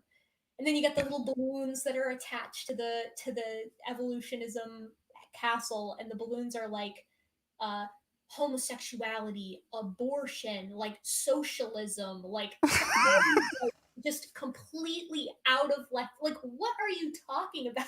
Like, it's just I can't even believe the some of the hilarious stuff that gets put out, by oh, who's the cartoonist? What is his name? Someone in the chat's gonna say it. He's the AIG cartoonist. His name is the last name starts with an L. I'm not gonna remember. Someone will remember it. I was genuinely surprised by how tied into the political side of things the young Earth creationism, like Oh curriculum stuff, yeah. was for like, yeah, I was incredibly surprised by how blatant it was. Well, there is this weird deal where like this concept, like evolution is a scientific theory, and it's a bunch of mechanisms that explains biodiversity. Like, that's what it is. Yeah, And yet, yeah. the way that it's painted in a lot of these kind of chick tracks almost, is like it's this gateway to secular humanism, or these like social Darwinism and all of these insane, unreachable. It's a complete non sequitur, right? And I don't get it. I don't know how that connection was made, but I suspect that it was made with quite a bit of forethought. It's kind of like this intentional vilification, um, and you see some of the stuff that comes out, and you're right; those political lines run deep, and I can't for the life of me fathom it. So, Yeah. but here we are. So, Yeah. Sorry, I have kept you for way more than 10 minutes that you no, meant to don't worry open up about the it. chat. Listen. We'll open up the room and just hang out. I guess I'll put the link in the side chat, and let a couple folks in, and we can all just continue talking for 45 minutes to an hour. I'm probably gonna grab another White Claw. Earlier, Orge was in here. He's a friend of the channel, and he was like, "Oh, what tea is Erica drinking?" And it was like, "No, I decided against tea tonight. Having something a little stronger." Um, when you're so I'm going to put the link in the side chat so that folks can come in, and we'll just continue to talk. And if when you come in, if you can just like flash your camera at some point, so that I know you're not going to like porn bomb this, because sometimes that happens. Not to me, I've seen it happen to others before, so I'd like to know that you're like an actual person. If you don't feel comfortable flashing your camera, I don't know, just promise me that you won't do that. My That doesn't goodness, mean you don't want to I do it. You don't have to show it on screen. Just when you're backstage, if we do get some folks who might want to jump in, which I imagine we probably will. Um, Let me do one last thing. I'm gonna kind of put it in my Twitter group here so that they can come if they want. I hadn't even considered the idea that you might be porn bombed. Yeah, here's to hoping I won't, but good lord, it has happened before.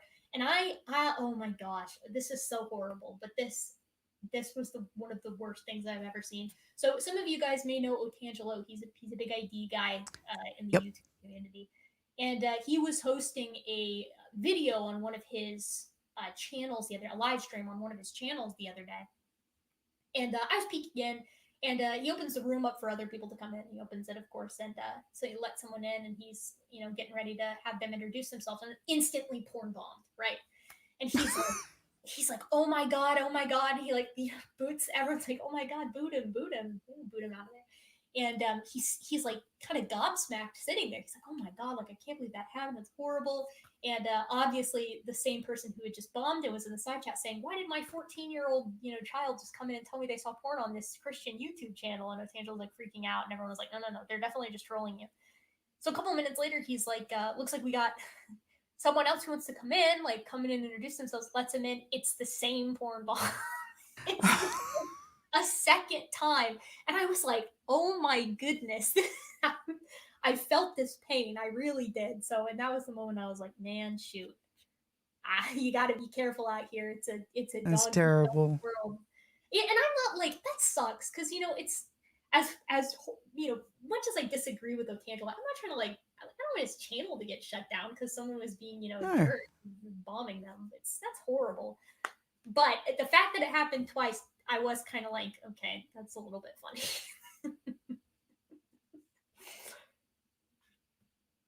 Oh, I hear you got destroyed in a debate yesterday. I'm surprised because I'm talking to you right now.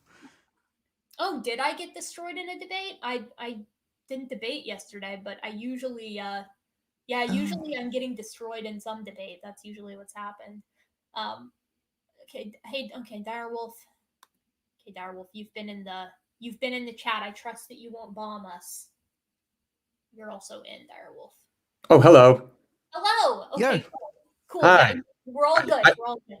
Yeah, my hair is very bad, and so like I No, don't no, want to be no. seen. I saw you in the Here, side chat. And I got my cowboy hat on, so I'll cover up. there you go. Well, I saw you in the side chat, and I was like, okay, we're probably good. I think Okay. this. Is camera on, off? What's best for It's everybody? what you want to do. It really is honestly just. Okay, I'll just for my own personal ego, I'll just turn off for now. No, do not worry about it. Yeah, yeah, Canton. There has been a horrible propaganda campaign that I'm getting destroyed in debates and that I won't debate anymore. It was very strange to me because I'm supposed to go on Modern Day Debate a couple times this month, and I was on Theology Yeah. on Twitch last week, and I don't know, maybe maybe I am getting destroyed in all these debates, but I don't know. Well, I guess we'll see. I like I the idea that my content takes up such a large portion of their time, but you are living rent free in that head, I swear. And like I have to say, because okay, I saw on Matt on a video of Matt Powell's actually, uh scrolling down into the comments, he was there and he was just saying, "Oh, poor Erica. I She's lost know. so many debates lately." She's retiring from debating. I know. The thing that really did my heart good is I actually saw some of those comments too, and one of my favorite comments under that Matt Powell video, which he did not make, by the way, he ripped that video from from our hardworking academic fraud friend Ramat, who put the work in. Oh, Matt Powell, jeez. yeah. I saw the comments last night from the post you made, and I was like, I was kind of being goofy with them, but I just like the thing that bothered me was like, if they are winning, which they're not, why do they need to gloat? I mean, I thought Christians were supposed to be humble and no ego and stuff, you know? Listen, man, Sorry to interrupt, but and thanks for having me on too, by the way. oh, please don't worry about it. Yeah. My question is, if this winning is occurring so blatantly, like why is it only Amazon books and YouTube videos? Is my question. But whatever. It's none of my business. I guess I'm sure they'll be vindicated eventually. Yeah, I saw a comment under that video though of Matt Powell that was it really just tickled me. It was someone had said, "Man, why doesn't she just shut up and let a man talk?" And I was like, good. Wow, checkmate. Good point. It's why why don't I just shut up and let Matt Powell talk? I mean, that's the real question. I would love more than anything to have a discussion with Matt Powell, but to my knowledge, ever since he discussed with Jackson Wheat, he no longer does debates, which is very tragic. I think we're really missing out. I would particularly love to ask him about the banana that he keeps in his yard, Dr. Peel. Does Ray Comfort know about this? Ray does not. No, I'm sure Ray would be very jealous, but Ray. Yeah, 'cause he was the banana guy, right? He Yeah. is the banana guy. Yeah, I think he was formerly the Coke guy. He was like, oh, he uses the Coke and the banana. That's it. Oh, fun fact. There's an old video, I think Thunderfoot put it up like almost 10 years ago, where actually Ray Comfort argues that an apple is the atheist's nightmare too. Oh my god! Because you can hold an apple, and he's like, I'm gonna try to do a good impression. He's like, and then when you eat the apple, just so you don't get depressed, go and put these little seeds in there so you can make more apples. That is. Oh my god. Okay, first of all, Darwolf, apparently you're a little bit loud, so you might want to turn. Oh, I'm so sorry. How do you do that? But some of the folks in the side chat are saying you're a bit loud. Okay, Yeah. maybe I'll like step back. Maybe. The funniest thing about all that too is like Ray is picking artificially selected fruits. Like he's picking fruits that were objectively not naturally made. So like, where's the logic there from this guy? But I do find Ray charming in kind of like a kitschy way. Like he's just very he's got like a classic almost this is so mean. He's just got like a classic kind of the village jokester, let's say. Right. Oh, by the way, how am I now with the volume? Still a bit loud, Still a actually. bit loud? Okay, how about this? That's better. Yeah, I know. Good to me. It's good to me. Okay, yeah. My entire elementary and high school like report cards where they like grade you on like your learning, they're like, oh, he's really smart, but he talks a lot. All through my ears. So sorry. No, please. It comes in hand. The people who talk a lot become the interesting people later in life. I'm definitely not coping for also having that on my report card. Right, right. Okay, but I'll give Ray one thing. I don't know if like he's like biting his teeth or anything, but I've never seen him get pissed off in a debate. I know he pisses other people off, but like he slaps the smile on and he's good at keeping his cool. I'll give him that, He does. Yeah, he seems like a nice enough guy, generally speaking. Like the problem is in the debates that I've seen him do, he is very clearly not interested in actually discussing the topic at hand. What he wants to do is proselytize to a large audience. Oh yeah, oh absolutely, 100%. So whereas, I mean, I think in Kent's case at least, like it's not that Kent is interested in discussing it, but Kent is at least easier to keep on topic, at least in what I've seen. But not by much. Yeah, because he dips out. He'll be like, "Oh well, what about this thing?" And you'll be explaining like phylogenetics to him, and well, you know what? Evolution actually comes from rocks, or you'll actually come from a rock, and then then people get pissed to be like, "No, Kent, it's not how it works." And then, well, what about this? What about so? Oh yeah, hold on. Let me let Maddie in here. Maddie, science side up. She's hanging out with us. Hey team. Oh shit. Maddie, you just did a deep dive into our creationism's climate science claims. How was that? It was actually not as bad as I thought it was going to be. Oh, amazing. That's the hope remains. The hope remains. But the amount of like this belongs on self-aware wolves that was present was a little like, because it was like there was seriously a question on there that was, why do all of the major creationist organizations deny climate change? That seems like dangerous science denialism. And I'm like, oh no, you're almost there.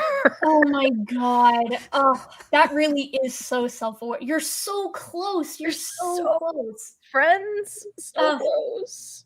Oh my god. That would be you hope that these epiphanies happen, somewhere in the ether. Yeah. What's funny to me, because like climate change says nothing about Jesus or God. Like it says like it's got nothing to do with it. Exactly. Yeah. Well, and the weird thing to me about that too is like, I'm pretty sure that Genesis is like openly clear about being a steward of the planet and like taking care of it in a way that it can continue to provide for you. Like, it's not like take whatever you want until you've raised the land, like instead it's like, oh yeah, be a good steward of the planet. And somehow they've turned that into the planet is ours to exploit, which is so depressing. I mean, it bums me out just in a major way. Yeah, it's kind of unfortunate. But like I remember like 5 years ago, I remember hearing in the news that like Pope Francis wrote like an encyclical about climate, or like being a steward or something. And in that encyclical, he acknowledged that man-made climate change was a reality. That's all he did. He just acknowledged it was a reality, and people were like freaking the hell out. Yeah. Oh, I'm sure. I can't imagine that went well. I mean, he did the same thing with evolution, where I think it was Francis. I think it was Pope Francis. Popes, a lot of the most recent popes in the last 100 years have like accepted a modified form of evolution, except they'll say like, but you have to still believe that Adam and Eve spawned humanity. So they come up with like a weird thing. They Right. can't say that, at least in Catholicism, you can't say that Adam and Eve are like you can't say that they're figurative. So like, Right. yeah. Yeah, that's an interesting one. I wonder how that goes, because I've heard some folks who are like, they almost propose that you've got like this ethereal Eden, right, on the grounds that isn't accessible from Earth, like it wasn't necessarily an earthly place, and they back that up by being like, because allegedly this like Eden is being guarded by like a giant cherub with like a flaming sword, and we don't see any giant cherubs with flaming swords, so it can't be here, right? We don't see any giant cherubs with flaming swords yet. Yeah. Well, unless someone's been dipping into the shrooms or something, See, where you're wrong is that it's beyond the ice wall, of course, of flat Earth of ours. It's just beyond the ice wall. That's all of Eden. It's guarded by just all I'm hearing in my head, Erica, is the need to make a parody of Just Beyond the River Bend. I listen, I was about to make a reference to the cherub, I'm picturing like a gorgeous kind of a himbo style cherub, like a large flaming sword. It's a very evocative image, is it not? I mean, a real Kronk guarding the Garden of Eden. Kronk is wonderful. It's all coming together. Yeah. Kronk. Yeah. I'm here for Kronk. So the thing that's interesting too, Maddie, about the climate change creationist link is that you can't imagine that they're on board with it, because a lot of the support or at least I can't imagine they're on board with it, for the reason that like a lot of climate change support just comes from history, which is quite old, like a quite old history. I mean, yeah. I wonder how they cope with the likes of Ice Core showing that. I mean, that's like a totally different angle that they kind of have to come from.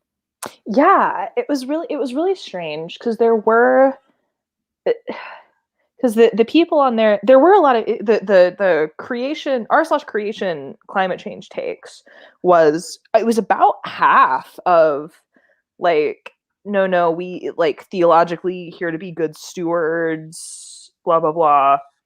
And then the other half was like, but wait, if like ice cores can't possibly be accurate, then how are climate models real? Right? I'm just like, so close. Oh my friend. God. You're so close. I can't even, they said that? Mm-hmm. So oh my God. It was an hour and a half of self-aware wolves. I was like, oh no. That's incredible. I never have thought to come at it from that angle, like being like, okay, do climate models work? Yes. It's like it's not my wallet with Patrick. It's like, so climate models work. Yeah. And we use these climate models in our everyday life.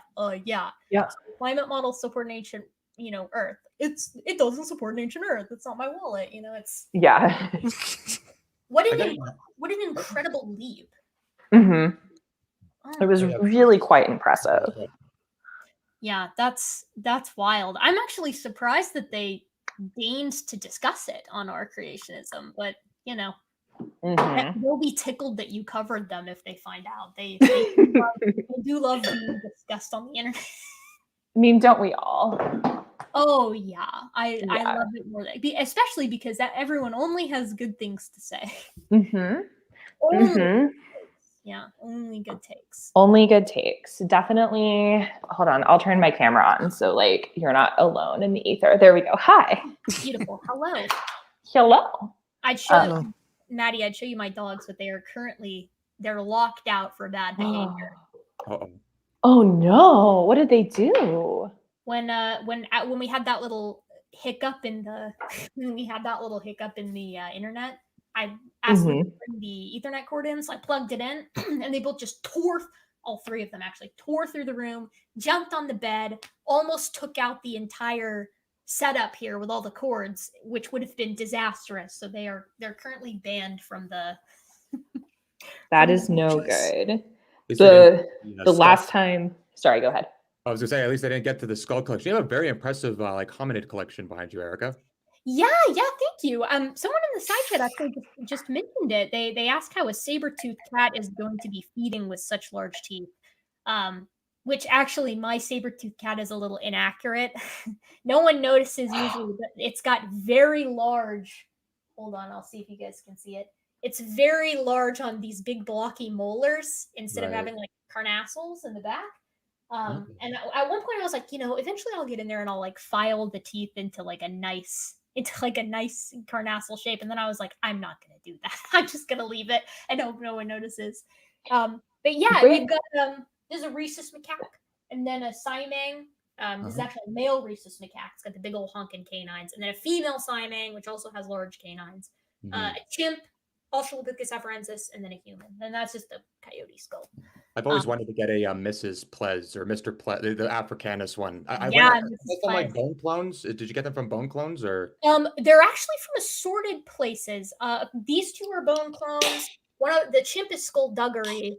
The Australopithecus afarensis was a gift, so I actually don't know where it came from. And the human model, I don't know. I just got it off of Amazon, so it's pretty cheap. That's cool. But bone clones is great. Bone clones is pricey. Like you gotta really want one of those bone clone skulls, because I really wanted an Ardipithecus ramidus, and it was like $400, and I was like, maybe someday. Maybe someday. Okay. Go and ask Santa for it. Yeah, exactly. Yeah. Santa, I know him. You sit on a throne of lies. You sit on a throne of lies. You smell like beef. I'm sorry, team. I'm losing my mind. You'll have to forgive me. Oh no, don't worry about it. I'm also I before I jumped on, I started playing it. I'm playing a game of Risk on my phone. Don't worry, I'm beating the whatever child I'm playing against across the world. But. Oh my god, I like to imagine you're like barely beating a 12-year-old. Yeah, that's what I got. Risk. I'm not good at board games. Oh my gosh, this was like here. I should forfeit this game. I'll let the 12-year-old win. Youth group, summer camp, middle school youth group, summer camp. There was so many like 6-hour-long Risk games. We'd like sneak out of our cabins to play Risk in the middle of the night. That's so badass. So badass, so rebellious. Oh my god. But okay, real question. Because I have a 3D printer, do there exist printable files of skulls? I don't know, but I imagine there would be. That would be a very fun thing to print. Yeah, I can't imagine that that's something that wouldn't exist. It would have to be small because my print plate's about that big because it's a resin printer. But that would be dope. That would be really cool. There's got to be. Yeah. Green Hustle says yes. Yeah. Oh my gosh, because I need now that so. I ran into issues with my printer in the winter because it's out in my garage because it's a resin printer. The resin is toxic. I just want that away from the dogs, right? But resin, if it's too cold, it's too viscous, and the normal cure times are wrong. So all of my prints failed. Oh my god. Right. So I probably could have fixed that with a heater, but your lab uploads skull models there. Oh my gosh. Can you like put a link in the chat or DM me a link or tell me where to look? I want to 3D print a skull really bad now. Please, question mark. Yeah. Okay, I modded them. Heathen Wizard, you should be able to do links. I modded you. Quick side note, there are some folks in chat. Let's see, Chaotrophius. I didn't answer your question actually. They actually were asking how the likes of a Smilodon can kill prey with such massive teeth. Because it almost looks like you can't fit any meat in there, huh? But they could actually open their jaws quite a bit wider than that, and they had massive neck muscles. So the strat was to jump on the back of some of these larger game, and pin them with their teeth, and actually either suffocate them or lacerate the throat. And then that's how they would eat them. And then of course they can open their jaw a bit wider than that, so it wasn't that difficult to kind of rend some meat from there. It wasn't easy, but again, these guys were pretty efficient, so as long as they could manage, that's kind of the name of the game there. But those teeth were pretty useful. I mean, we see that convergently in who is it? Is it the Lacosmilus? One marsupial species. Let me see. Thylacosmilus. I think it's that. Yes, Thylacus smilus. So it's this really funny, awkward looking saber-toothed cat.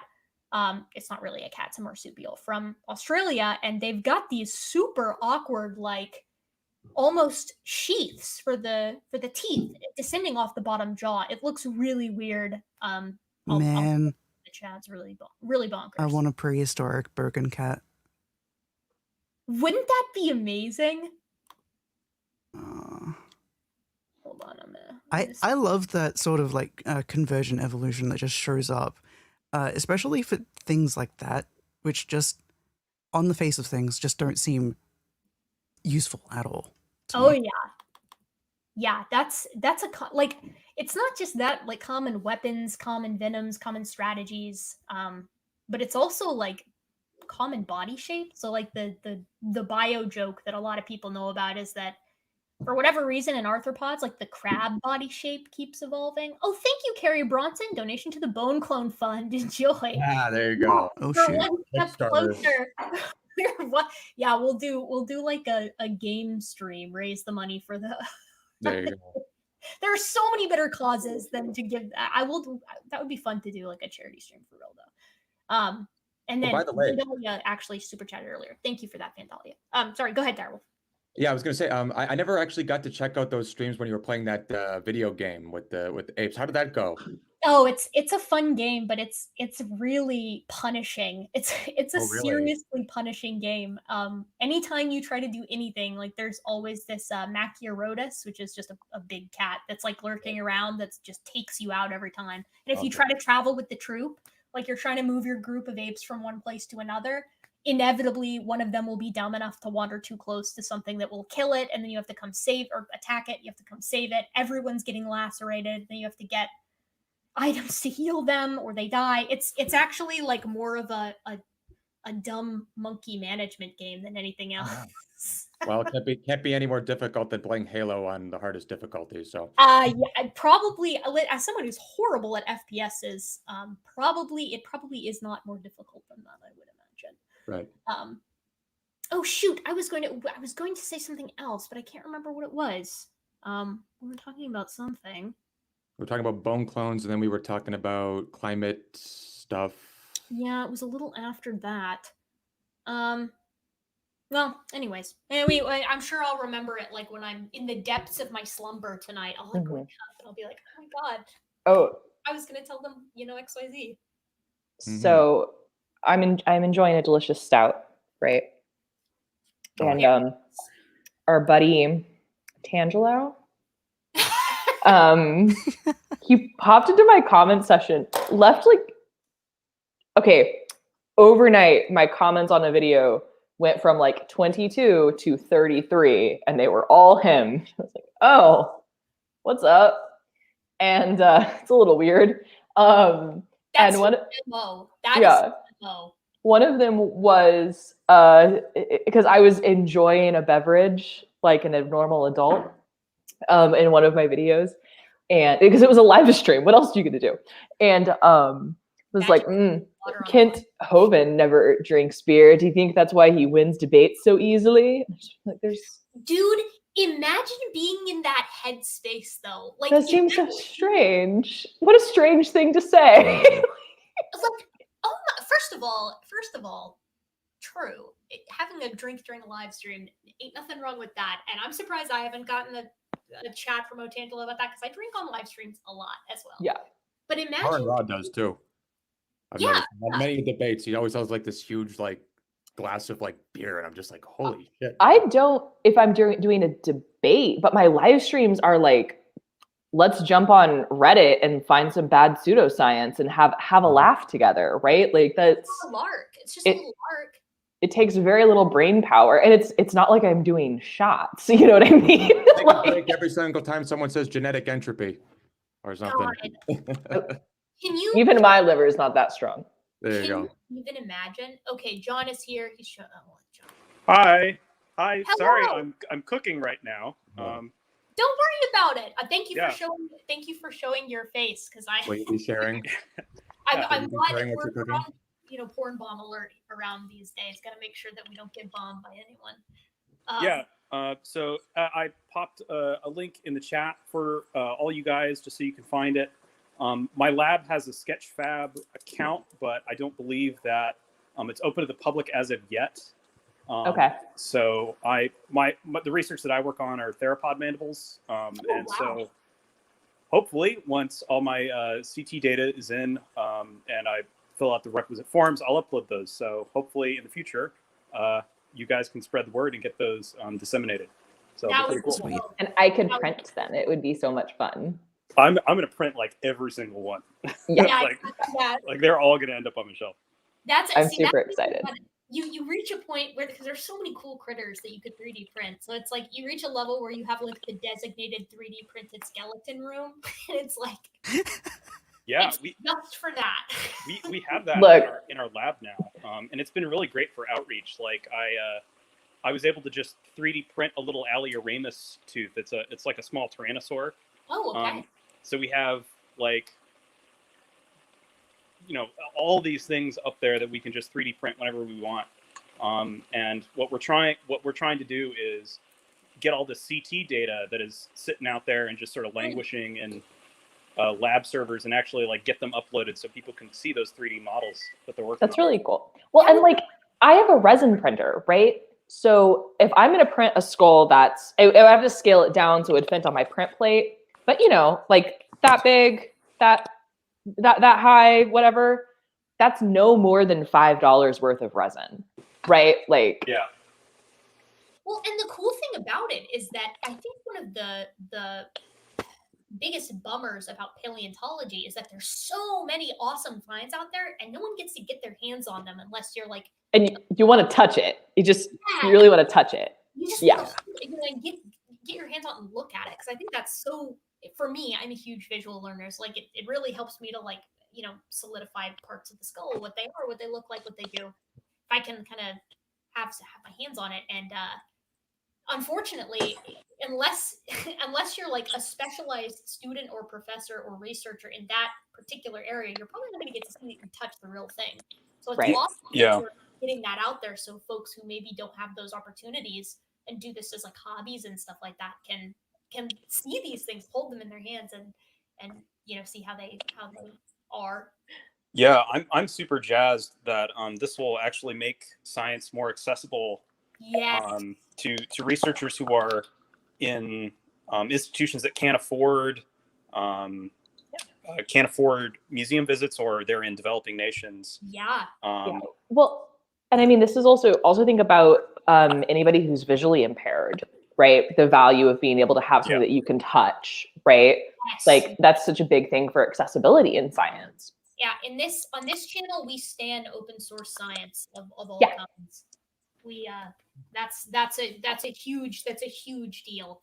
And it sucks so much. It's unless you have access to the hub, it's very difficult to get access to like papers and stuff like that for unless you've got workarounds, of course. I'm gonna pop off, guys, because I gotta mine some onions Yeah, here. no So, problem. Thank you. Yeah. See ya.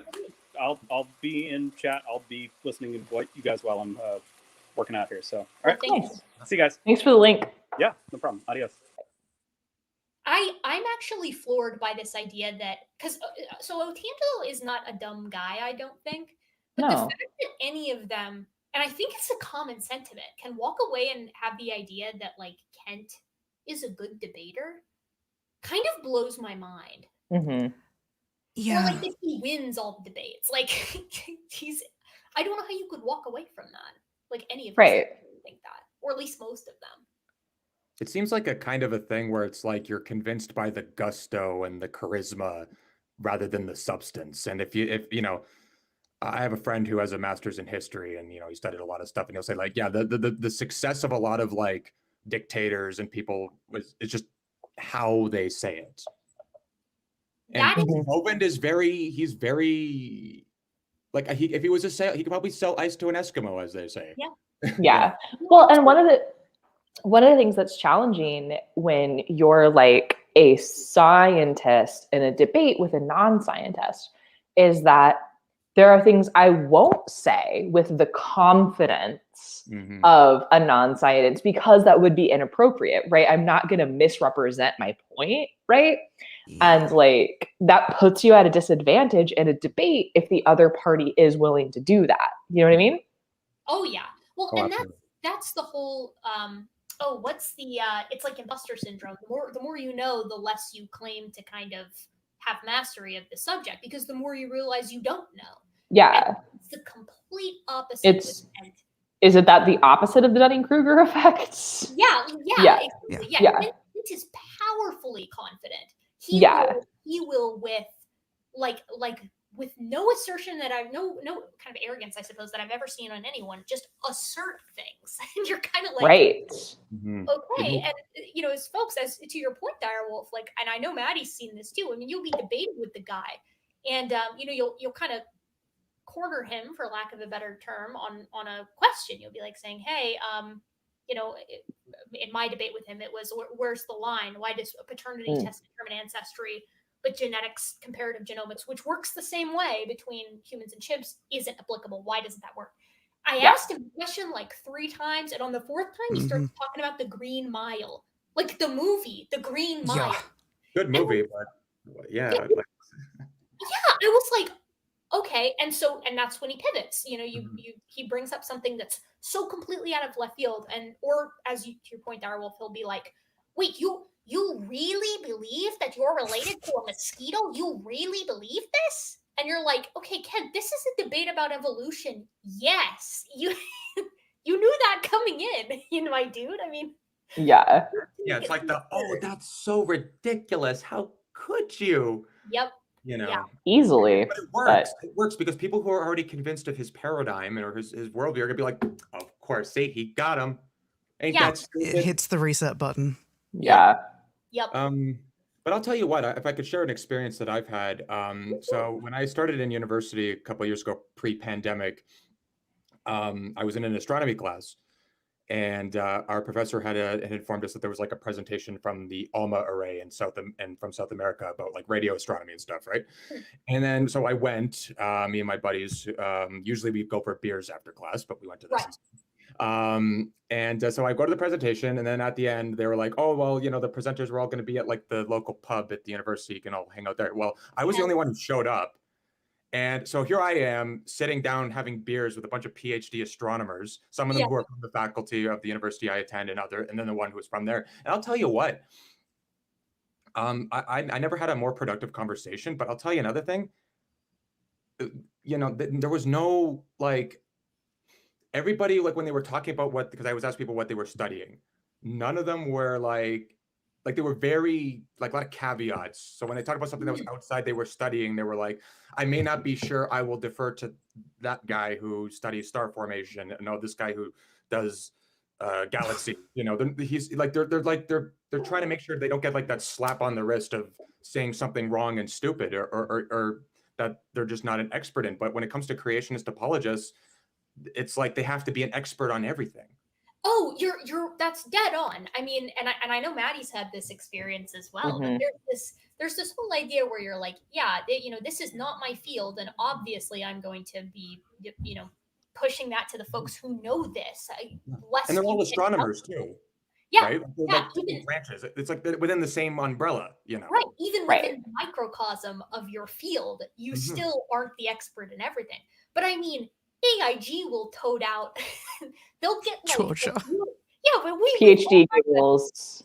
Georgia Purdom is just, she comes on, she's talking geology today, ladies and gentlemen. It's Georgia Purdom. She's back at it again, you know, or is she one of the ones who actually has like a legitimate degree? Because I know some of them aren't like that. She does. She has a PhD in genetics. Yes. What's she doing talking about geology? Exactly. I mean, I get it. Like, I like to talk about things too, but like, I don't go like, hey, you know, you can quote me on this one, you know. So David Neff is with us. Hello, David. Welcome. Oh, hi, David. Welcome. Hey, how you guys doing? Oh, hey. We're doing good. Chilling. I'm totally not building a Roll20 map while you guys are talking. What? That's not what I'm doing. I need to go grab another drink in a second here. But yeah, it blows my mind too that they get Georgia up there to talk about that, because they've got like Jensen and Tompkins right there. Like, why don't they get the guys who do that to come up and talk about it? I don't understand the strategy, but I will admit, I think Georgia is probably one of the most charismatic speakers that they have. So maybe that's the reason. She can get up there and command the stage. Yeah. No, Tompkins got in trouble with the whole chromosome 2 and the chimp human thing. I remember reading that like 5 years ago. Tompkins is like unabashedly, in my opinion, like not a good scientist. I know that's kind of horrible to say, but I really don't want to call him blatantly dishonest, which means it has to be that he's not good at what he's doing. Because there's no way that you're making the mistakes that he made and running the methodologies that he ran with chromosome 2, but also with genomic or comparative genomics. Yes, yeah. There's no way he's running that the way that he's running it. And and he's being corrected. Yeah, he's being corrected by his own like homies. Yeah. Oh yeah. Well, he got corrected by Glenn Williamson, Ruhif, here on YouTube, and that guy's a computer programmer. He doesn't even have a background like in biology, and he was like, "Hey, pal, like this is real weird that you're working with a bugged version of Blast, first of all, and then when he did it a second time, he's like messing up basic algebra when he's calculating overall similarity. I mean." For reference, you got like 300 base pairs, right? Mm-hmm. And if you're comparing 300 base pairs between a human and a chimp, and let's say you get an insertion event on the chimp genome, so you end up with 351 versus 300, so 301 and versus 300, and let's say that it's at the like 150th position. He would say that those two genomes are only 50% similar because after that insertion, everything is one. That doesn't seem correct. That doesn't seem. Yeah, it's not how you do comparative genomics. Yeah, well, and that's like that's not how you compare things, right? That's like, yeah, that's. I don't know anything about genomics, but I know how to compare two data sets, right? Like, right. It's and not correctly either. So he would take massive, enormous portions of the genome that are identical between humans and chimps, and he would weigh them the same as like a portion that is a tenth the size that is maybe 60% similar, and it's itty bitty, and he'll take those and average them instead of weighting them first. The way Ruhif put it is, it's like you did an 8-hour trip, from where I'm at to Indiana, and then you the next day I just drive down the street. The way that he would measure the fuel efficiency is just taking those two numbers and averaging them instead of like weighting them accordance with the distance of my car, which is just like not how that works. Yeah. The man is like what is he, like a plant geneticist or something like that? He should know better, in my opinion. So therefore, he just must not be a good scientist, because I'm really trying hard not to assign that dishonesty label. Right. Well, that's the. I think it is best practice, and it's certainly best practice for my own sanity to follow the never attribute to malice what can be attributed to incompetence. Right. That helped me a lot, because like there's a little bit about my history. I've been following like this whole debate for like 10 years, ever since I was in high school. Okay. I used to be the kind of person who used to like argue in the YouTube comments, and I swear that philosophy has, it's saved me a lot of like, stress, just heartache. Yeah. Like, okay, whatever, they're dummies. Maybe they're not evil, The worst thing about that, though, too, is like there's also a difference between good and bad faith acting. Because I'm sure everyone here has had the experience. I'm comfortable, assuming that, where you will go back and forth with someone, for several days in a comment section, only to find out that they never actually cared about the discussion itself. They'll finally concede your point and pivot to something entirely new, or not concede it, just pivot instantly, and then it becomes okay. Well, you didn't really care about the claim; it was the philosophy behind the claim that you wanted to use the claim to bolster. Yeah, I was gonna say, and I gotta admit, like, I've been following Erica. Yeah, I've been following your channel for since like last September, and I've seen a lot of like the SFT stuff. And I gotta admit, you have the patience of a saint. That's really. I don't, and I'm not blowing smoke. I mean that, because the reason why I don't have like a YouTube channel and all this kind of stuff is not that I can't argue what I can argue. It's just, like I just got accepted into a BSc program now from a BA that I was in. So thank you. Nice. And I'm gonna need to like, I ain't gonna have the time.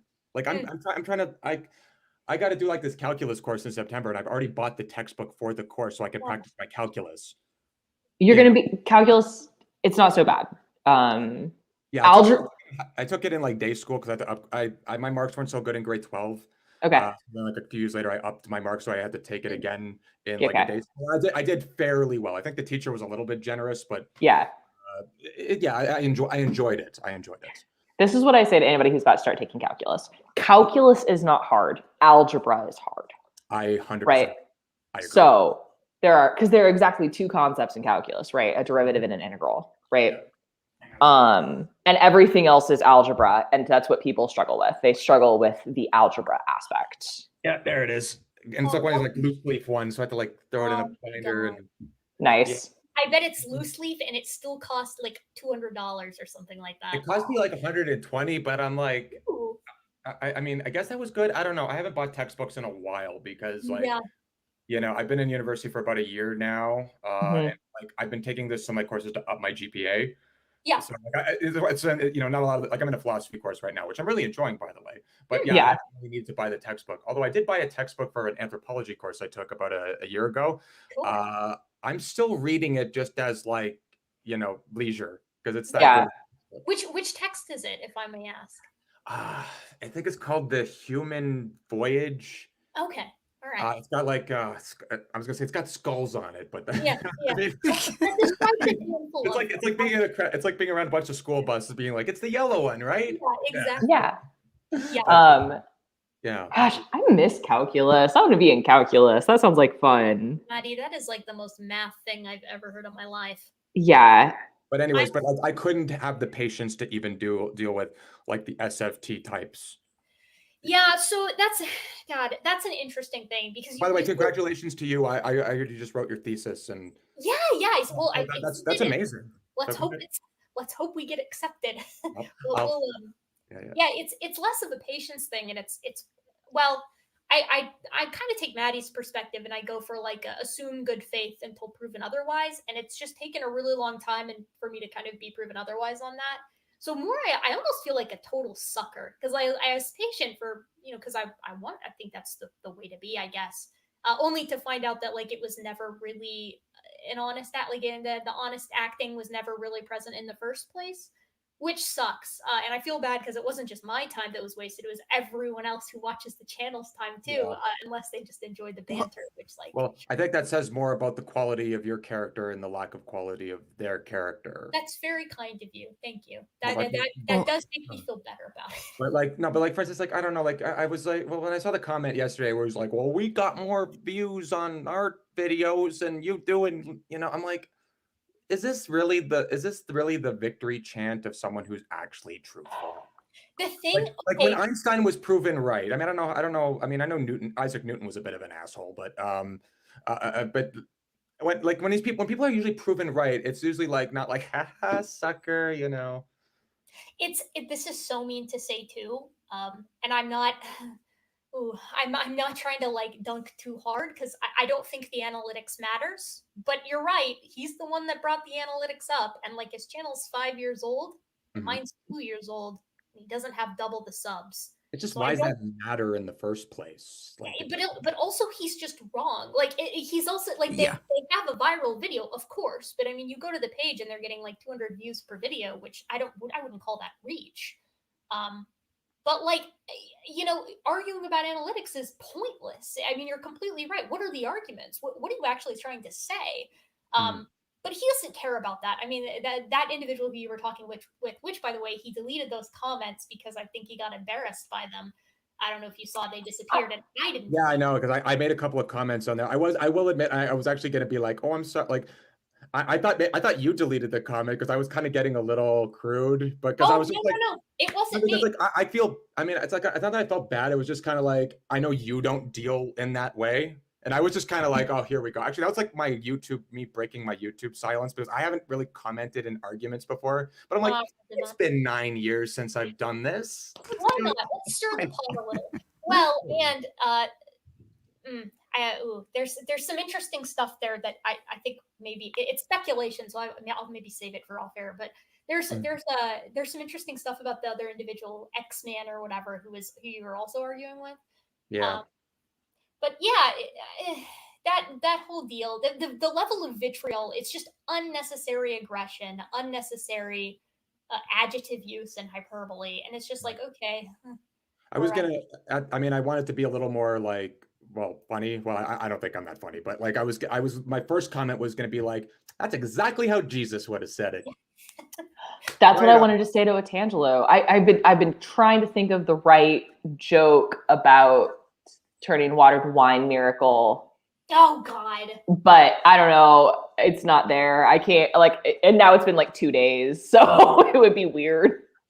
Oh God. Yeah. It'd be like, woe to thee with thy evolution or something. I don't know. Or something like that. Otangelo is awfully confident for someone who's still like touting lunar recession as an argument in favor of young Earth creationism. Ken brought that up in my debate with him, lunar recession, and then like made some comment about like he was citing a paper from like the 90s that I'd never read, and then like 100 years ago or 50 years right ago. And then he said something that was like, well, I don't have time to like look up new papers before every debate, and I'm like, this paper is as old as I am. Like that's the thing. It's like, the rule of thumb is if they cite a paper, you've got like a 9 out of 10 times odds that it's going to be like from the 80s or earlier. Yeah. It is not going to be a recent, especially if it's geology. Like I actually can't think of a single time I've seen them cite a paper like more recent than the year 2000. Oh, I sent him 2 papers on like a review paper on how the moon formed, right? It was a pretty solid, pretty readable paper.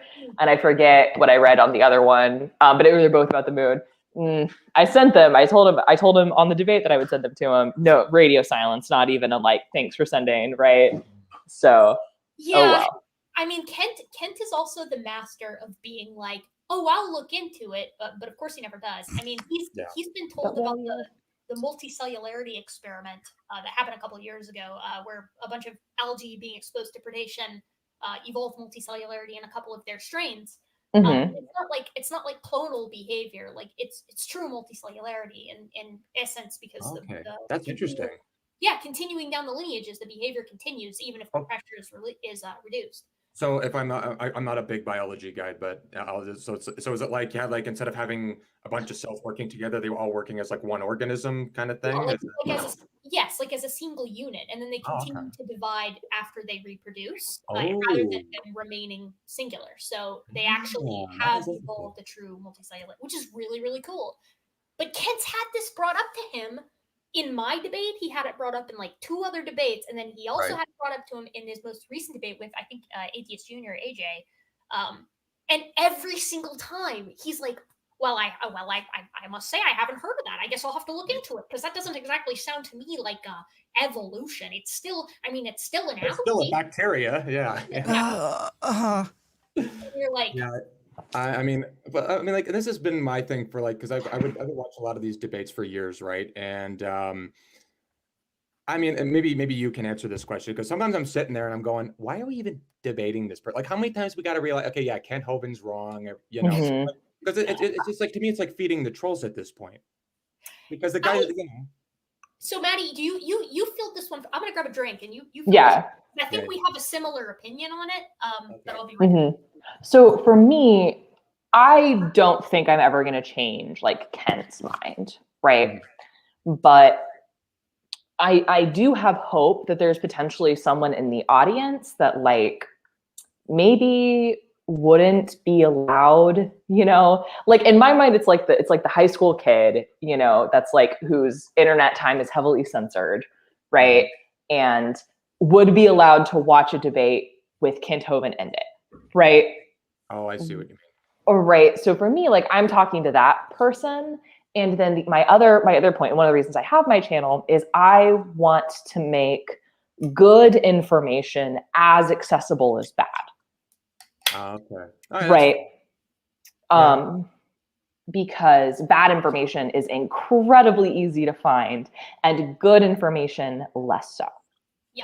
In the internet age, when everybody imagined that, oh, it's going to be like utopia and like all this kind of stuff, I mean, at least that's what I used to think when I was younger and a little more naive. I thought, oh, it's the internet, and like, and then you realize, oh my God, Mom, there's something wrong on the internet. Someone is wrong on the internet. But Yeah. it has a big mental toll on people. So like, I guess if like you guys can like you guys are cool with it, because I can imagine like some people it's like a chore for them just to debate on these people. But you'll have good spirits about it. Yeah, I don't do many debates. I've only done like 3, and just Kent has been one of them. I also did a pretty intense flat earther. That was an unpleasant experience. I can't believe you did that. Honestly, I can't believe you did that. Arguing for the space pizza. That's what it looks like to me. It was, for those wondering, it was the illustrious Nathan Thompson. The Nathan Thompson. Who's that? I don't know a lot of these people. Oh, you don't want to know, man. You don't. He's a. Mad to hear you say that. He would be very upset. Who is that? I don't know. I don't. I don't like to say I hate people in general. Yeah. Nathan Thompson is just like. Here is the worst insult that I think I can make about a person, and it be factually correct. Nathan Thompson is mean to his dog. Okay, now that's just inhuman. I didn't know that. That's news to me. How do you mean to your dog? Revolting. His dog is on a vegan diet.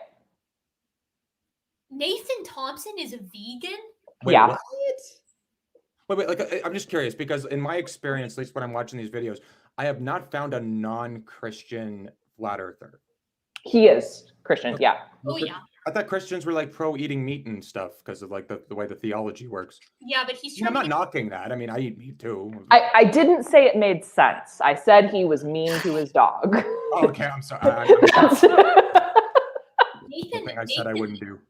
He hit me with the you're a member of the globe head space monkey religion, which to me is a huge compliment, and I really want to get it on a sticker. I'm like, globe head space monkey. Globe head space monkey. Okay, I want the picture to be a monkey in space, right, with like a helmet has the globe on it. Please make this sticker. I would buy a million of them. The thing is, I don't want him to get royalties from that sick merch because Nathan Thompson is, he's the OG of that phrase. I wish I could claim it. We also have 2 people who haven't introduced themselves. Rational Empiricist is here. Andrew, if you want to jump in, feel free to jump in at any time. I know you're trying not to interrupt. And the Tiktaalik. And Tiktaalik is here as well. The actual real Tiktaalik is here? Yeah, the real one. The real one. Wow. I kid, of course. The one and only. The one and only. How's the Devonian period? How is the Devonian? Is it nice and humid? There was no life on the continent. Can you hear me? My computer is super slow. No, I can hear you. We can hear you good. Yep.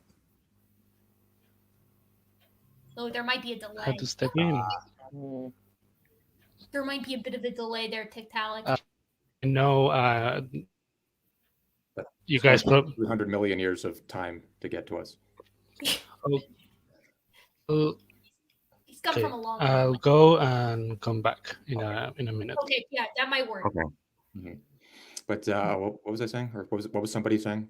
Oh yeah, the space monkey thing. Yeah. I find there's a lot of projection. Like it's like they think that like all the science people like we dress up in like robes and go down to like the basement, light candles, and like worship Darwin. Yeah. Worship. Yeah. After the debate, Nathan Thompson like tried to throw shade at me because I was doing a video. I was reviewing the debate on Fight the Flat Earth's channel, and I was wearing my amazing unicorn hoodie. Right? He dunked on that for sure. And that was, look at this, like, serious scientist. And this is, Erica, we've talked about this, about, like, that, like, I feel no need to take myself seriously, right? Exactly. Well, Nathan Thompson is, of course, known as, like, the epitome of respecting other people and of course respecting women. He loves Oh, both yeah. of them more He than definitely likes doing that. he loves it. So we, thank God we've got the top brass with us in him. Yeah. He's just Oh, okay, I came back. Okay, that's Apologies better. for that. Yeah, you sound a lot better. There we go. Yeah, I just wanted to jump in because with Christians and meat, I just want to say that many evangelical currents hate meat. They think it brings sin and masturbation and sex. And I apologize, I don't want to demonetize.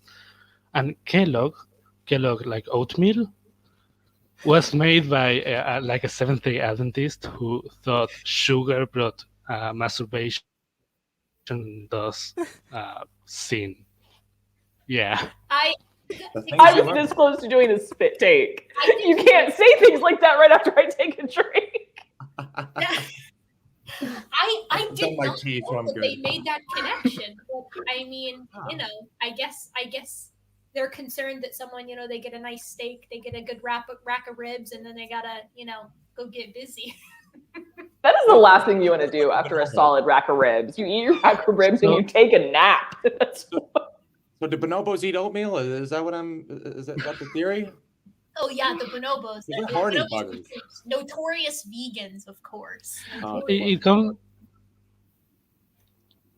Yeah, I'm a bit confused. Are we talking about going out there and burning some meat all of a sudden? Like, So Andrew, we were discussing Maddie's debate with Nathan Thompson. Nathan Thompson is okay. For religious reasons, he is both a flat earther, doesn't do evolution, and I guess he's a vegan. And so we were all kind of wondering if there was a connection between being vegan and having like a religious stance, because we were all kind of like, oh well, I don't know. Some make the connection and some don't. And Tiktaalik was telling us that for whatever reason, there's a connection in some folks for meat consumption and masturbation, which is incredible. Interesting. I had no idea that that was espoused, but Also, flat Earth and YEC. I don't think those are a good combination. yeah, they make for a particularly like distilled aggression version of both. Yeah. Like I've never met someone who was a YEC and also a flat earther who was like known for being super kind and compassionate and a great interlocutor.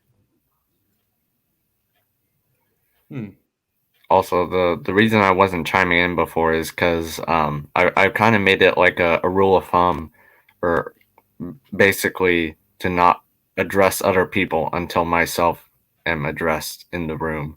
Oh, So you're welcome here. You should have just, we go way back. You should have just come in guns blazing and been like, so why start blasting?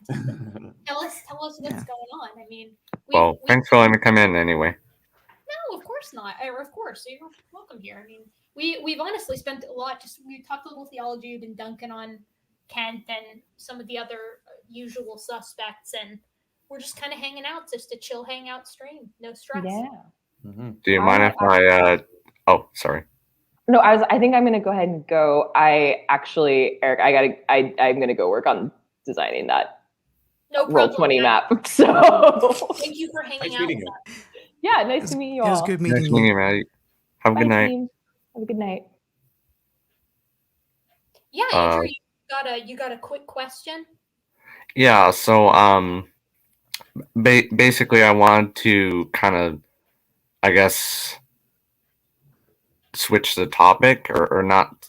You know what I mean, basically. But like, Yeah, we can. We're flexible here. Okay. Basically, recently I've been getting into some the nitty gritty of phylogenetics, as you can probably tell with all these streams on SFT, or not SFT, Speed of Sound's channel. Though basically, one reason I'm getting into this is because I'm not quite sure when or how, but I do think if it does turn out that way, that me and SFT are going to have an actual formal debate on this subject. So, which That's- would actually be my first formal debate, basically, if Oh, it is cool. really going to turn out that way. Oh, you'll kill it if you take that route. You'll do a great job. You know, we've had many conversations, and you've got a really good handle on the information that you tend to talk about. So Oh, thank you. you'll be totally fine. I mean, to warn you, it is a debate with our friend Standing for Truth. So that's in and of Yes, itself. yes, I know. Yeah, you're gonna have to whip out the patience on that one. But you know, Well, if I may, I was going to talk about one of the arguments I'm going to use, because I'm kind of, to be honest, because I know that SFT is going to use his standard talking points on this. If we do turn out debating, I'm, like I said, I'm not 100% sure when we're going to be doing it. But hopefully sometime next week, I think. oh But wow, that's soon. yeah. So I'm kind of giving one of my talking points right now, because I know SFT isn't really going to change his. So I'm kind of giving him an opportunity, quote unquote, to kind of take notes and basically learn a thing or two about this subject. Well, I have it on decent authority that our mutual friend Standing for Truth watches a great many of streams that occur on this channel. In hopes that he will be brought up, and he usually is, unfortunately. So I'm sure we'll get back to him, and you'll hear it. You came up with a charming nickname for him recently, I've noticed.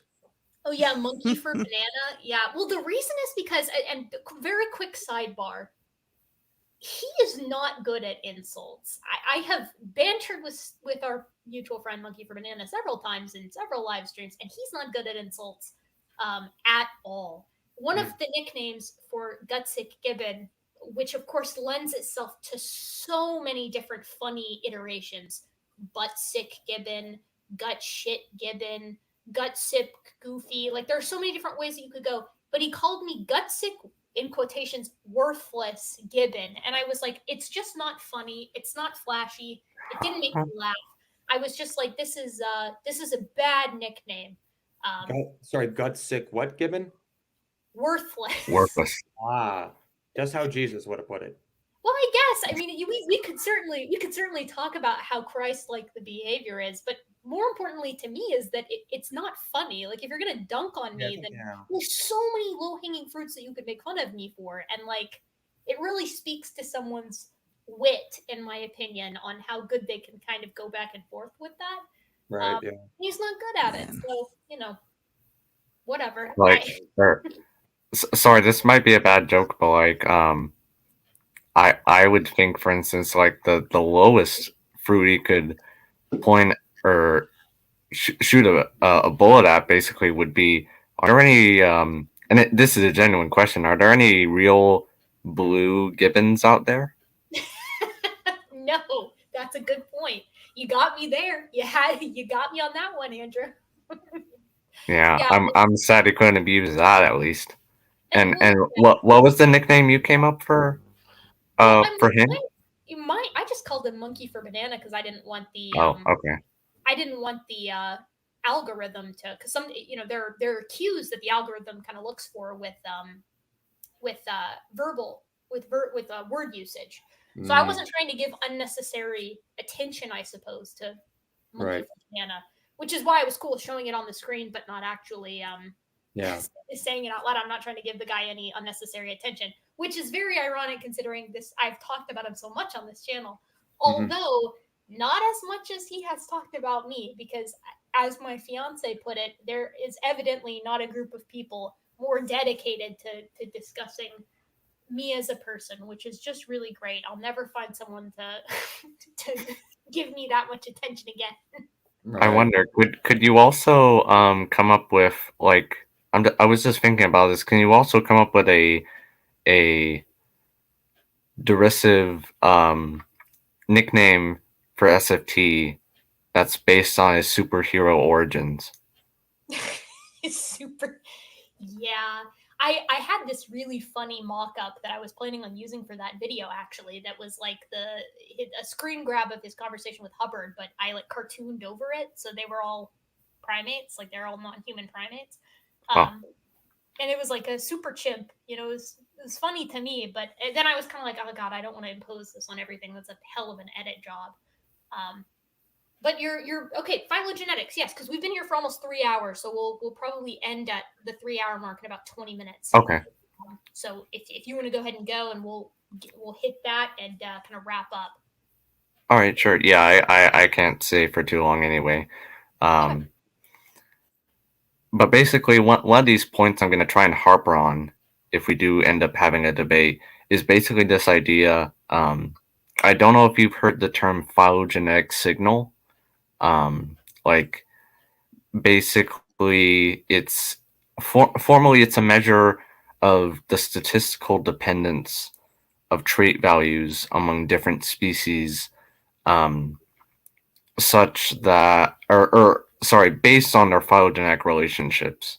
So if you, basically you tally up the given traits and their genetic signals, and you kind of categorize them in such a way that relationships can be drawn, and the signal is those subsequent relationships. yeah, sort of. It's basically, okay, if you were to take two species or say you have your model species, for instance, and you were to take a random species from the tree. So just picking a species at random, basically, what's the likelihood that randomly picked species is going to be vaguely similar, or more or less similar in its trait values compared to the species you have. So it's basically talking about how hierarchical the cladistic structure is. I think I've got a few papers that I can toss your way on that exactly. There's one on primate phylogeny specifically, but then there's also one on common ancestry, and it's essentially what you're talking. I don't know that they specifically talk about phylogenetic signal, although they might. But more specifically, the conversation in these papers is, given these specific kind of data points between, in the case of primate phylogeny, biogeographical, morphologic, and genetic support. Okay. What are the odds that we could get this given phylogeny if there isn't a common ancestor between all primates? Yes, that is exactly the kind of paper I've been looking for. So I've got two of those that I can send your way that are really okay. really That would definitely help. Thanks.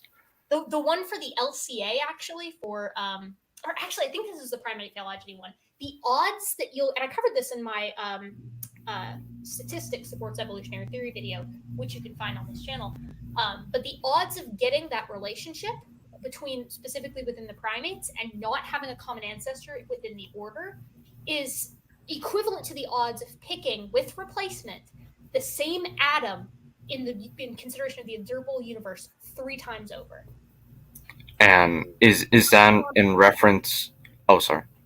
It's just astronomically small. Like, you can't Right. explain it. And they tested it. Here's the kicker: on the primate phylogeny one, they tested it against separate ancestry, which is superb. Like, they specifically went ahead and were like, we'll test this hypothesis against the idea that, say, each, I think they did it at the family level, has a separate ancestor. So I'll shoot that your way. It's a great paper.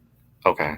Yeah, and that's another thing, which is phylogenetic signal, based on my own research, or not research, basically what I've been looking into, is also related to how congruent the tree topology in question is. So this gets into things like bootstrapping, for instance, which unfortunately I don't know a lot about the mechanisms of that. I'm more familiar with the basics of it. I don't know very well either, and I took stats, so that's I didn't use bootstrapping for my thesis, though. My thesis was like, really, my stats analysis was like, really, what's the easiest way I can do this, without getting too into the weeds with it. Right. But the tree congruency is a big one, and really the congruency of the trees, the only issue that you run into there are kind of at the distal ends of phylogenetic trees, with organisms that are going to be predisposed to things like incomplete lineage sorting. Right. And then also at the very opposite end, the super basal, when you subject it to horizontal gene transfer. which complicates the issue, of course, because then the genes aren't as tied to heritability as they are population admixture, if that makes sense. Right. Well, like my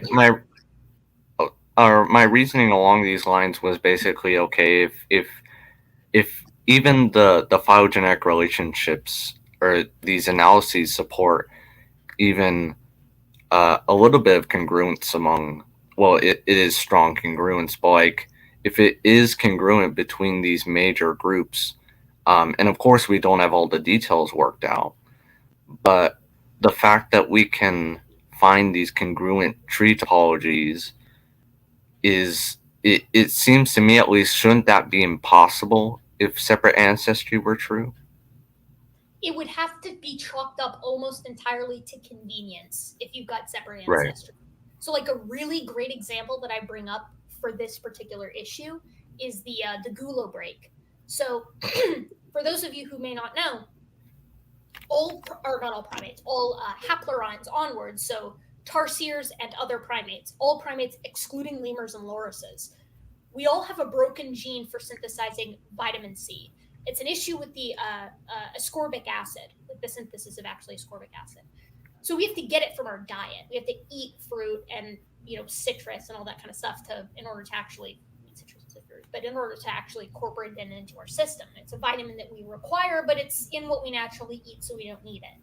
So the issue is, if creationists want to suppose that primates can be separated into different kinds, which AIG would suppose this, as would many folks who believe in separate ancestry. They won't host the whole order primates as a single kind, which is very different from what they do with proboscideans, which they do think is a different kind, but I'm covering that in a video tomorrow with one helping me out. But anyways, excuse me. The issue is that they will propose that, like, Cercopithecus, so baboons, macaques, other old world monkeys, New World monkeys, the hominoids, which they call pongoids, which is very irritating, and then the lemurs, etc., are all separate kinds. That's at least 3 different kinds for primates. And yet you've got to have this Gulo breakage, according to them, this vitamin C breakage, which they suppose is a negative, so it had to happen after the fall, according to them.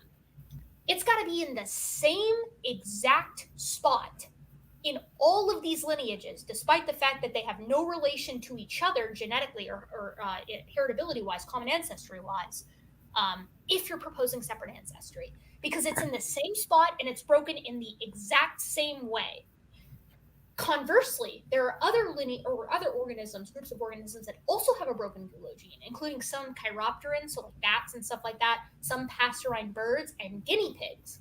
But their vitamin C break, their Gulo break, is in a completely different location. So it's not at all analogous in other outside of function to what happened with the primates. So, you're looking at something that is just a great proof against common ancestry. The odds, especially given mutation rate and the time of 4,400 years, is astronomical for them. It's unsurmountable. Just for Gulo, let alone for the congruency between other genetic traits. Right, because that's the other thing. They like to point out these individual incongruencies, but fail to mention that for each incongruency, there's a dozen other traits that are congruent with each other. Right, and a great question to ask for that kind of situation is, why is it always at the distal ends? Why is it the difference between, say, an incongruency, say, between 2 different chimp species, or subspecies rather, or the difference between a bonobo and a chimp, or a chimp and a human? Why isn't it a difference between, like, the hominoids and, like, the cercopithecus? Why isn't it these large-scale differences? It's because it's occurring as a result of incomplete lineage sorting and admixture. Okay. And then there's also the argument that they put out, like, or what you were saying, like how it's astronomical that this couldn't happen under separate ancestry. I mean, aren't a lot of creationist arguments like for creationism based on like oh, it's would be like 1 in like a Google chance that a eye could form out of just random, like you'd think that like they would be receptive to the art using mathematical arguments against. Oh, that's a good point. Yep, and they love to do that with abio too. Like they love to be that too. You can't get abiogenesis, you can't get the formation of this original progenitor organism because look at all the different things that have to happen. You have to get all these amino acids in a specific chain altogether, and then they require different conditions than, say, the formation of a cell membrane via lipids or whatever. The problem is what they misunderstand, what they don't grasp, is this concept of precursor structures and precursor conditions that occur in tandem with one another, which have been sussed out a lot in abiogenesis, but is especially well understood in the development of, say, limbs from fins or something like that. These ideas of precursor settings where it's like, you have to get all three mutations at the same time because they only work if the two previous ones were already present. If, let's say, it takes 3 mutations, which is an oversimplification of the entire story. But and then a really key underpinning with this idea of evolution is that we're always adapting a precursor structure. And the natural question following that is, okay, well, what about when the structure first appeared?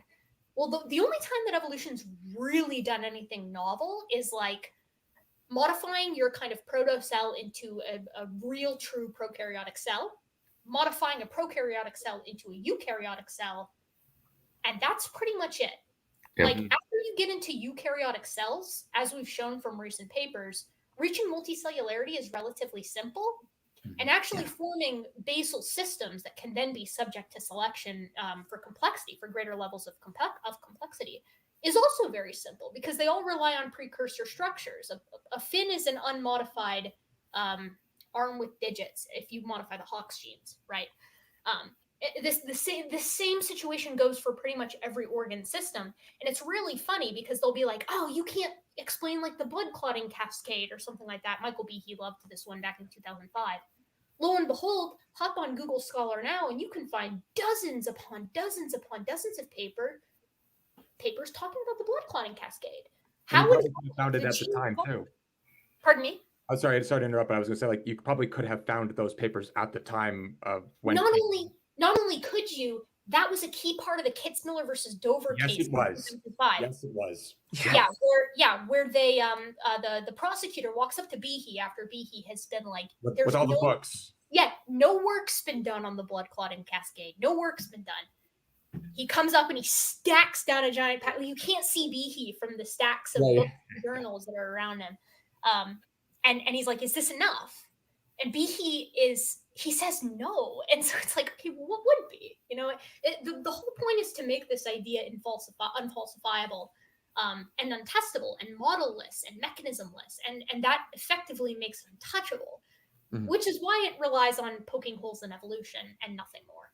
Well, it's like, what's their, I mean, like what I found out, like with like the evolution of creationism is that I find when you read a lot of the literature, when they try to come up with ways to explain the diversity of life, it looks like evolution, except you're getting 6 species a day, like Ken Ham's Creationist Orchard and like the post-flood stuff. Like, yeah, I'm getting 6 species a day, really.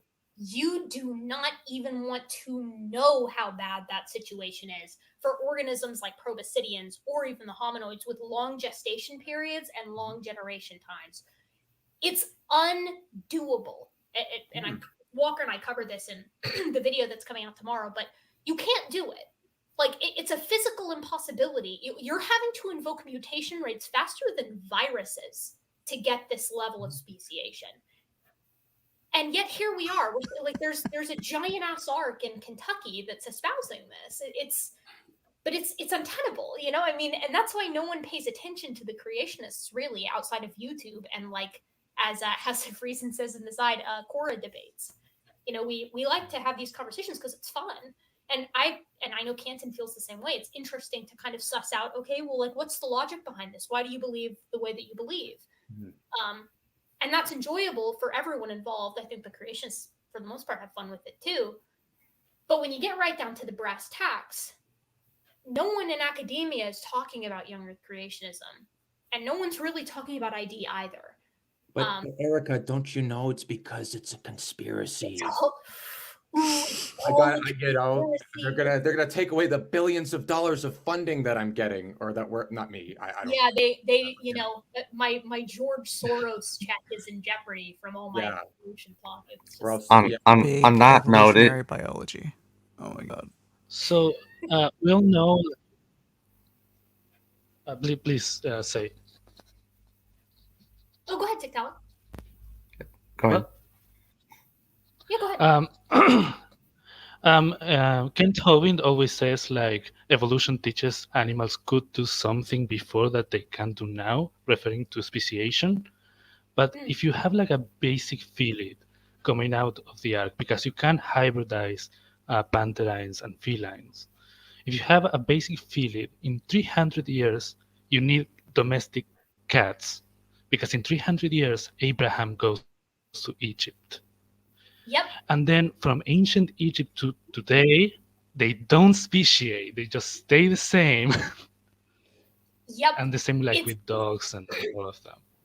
You're dead right, Tiktaalik. That's part of the issue, right? Like, you've got to invoke these absolutely bonkers, not just speciation rates, but population rates to explain the remains that we have of humans, proboscideans, hominins, etc. Because we've got so many of them. We've got the bones and the remains of so many organisms that cannot have lived contemporaneously, by the way, because the ecosystems couldn't have supported that many animals. Mm-hmm. So they have to be separated by time. And that's an issue in and of itself. But we're talking massive amounts of organisms and massive amounts of speciation. And like Tiktaalik just said, we have to deal with the issue of animals that are effectively speciated to their present day at the time of Abraham in like cave art, hieroglyphics, and other methods of recording by civilizations. If the history of life on Earth was a YouTube video, the creation model's on 2 times speed. Yeah, it's even more than that. It's possibly. It's on like, well, I don't even know what order. Several million times speed. The order of magnitude is just absolutely bonkers. It's undoable, and especially that's the whole reason I did like the bite-sized bus series is like because you can look anywhere, pick any discipline, and you're going to find something in it that's problematic for a 6,000-year-old Earth. It's just, and to your point, Direwolf, like you eventually reach the question of, okay, well, why are we still having the conversation then? Why are we still talking about it? And the reason comes down to what House of Reason just said, and House of Reason 78 said in the side chat, which reminds me of the Bill Nye debate. Because I know a lot of people who I've talked to in real life and here on YouTube who've said, yeah, I used to be into young Earth creationism until the Bill Nye debate. I saw that and I was like, oh shit, like this doesn't really follow quite well. There are a lot of people who were convinced by that conversation. And as Maddie said earlier, a lot of these people, the young Earth creationists, aren't exposed to the other position because they're exclusively consuming the content of the likes of Canton and Hovind. By having these debates, that information comes to the forefront, and it creates this seed almost of like, but wait, maybe, just maybe. Like a light goes off in the head, right? Yeah, and it may not be today, and it may not be tomorrow, and it may not be in 10 years. It may be fair enough. But it might happen. And like that's good enough reason, I think. I mean, again, it's not like these debates are happening in academic circles. No one there cares. That's why we do it here on YouTube. It's like a public forum, if you will, for those of us who are more laymen than the PhDs are. And then when you get into the actual debates in academia, you have like these debates like, oh, did Homo floresiensis come from like Erectus, or did it come from like these really like super, I think it was Carl Sagan who once put it that like, or some popular astronomer who was like, what we debate in astronomy is like, oh, is the universe 13.8 billion years old or 13.7? Yep. And a lot of passionate argument about that sort of thing.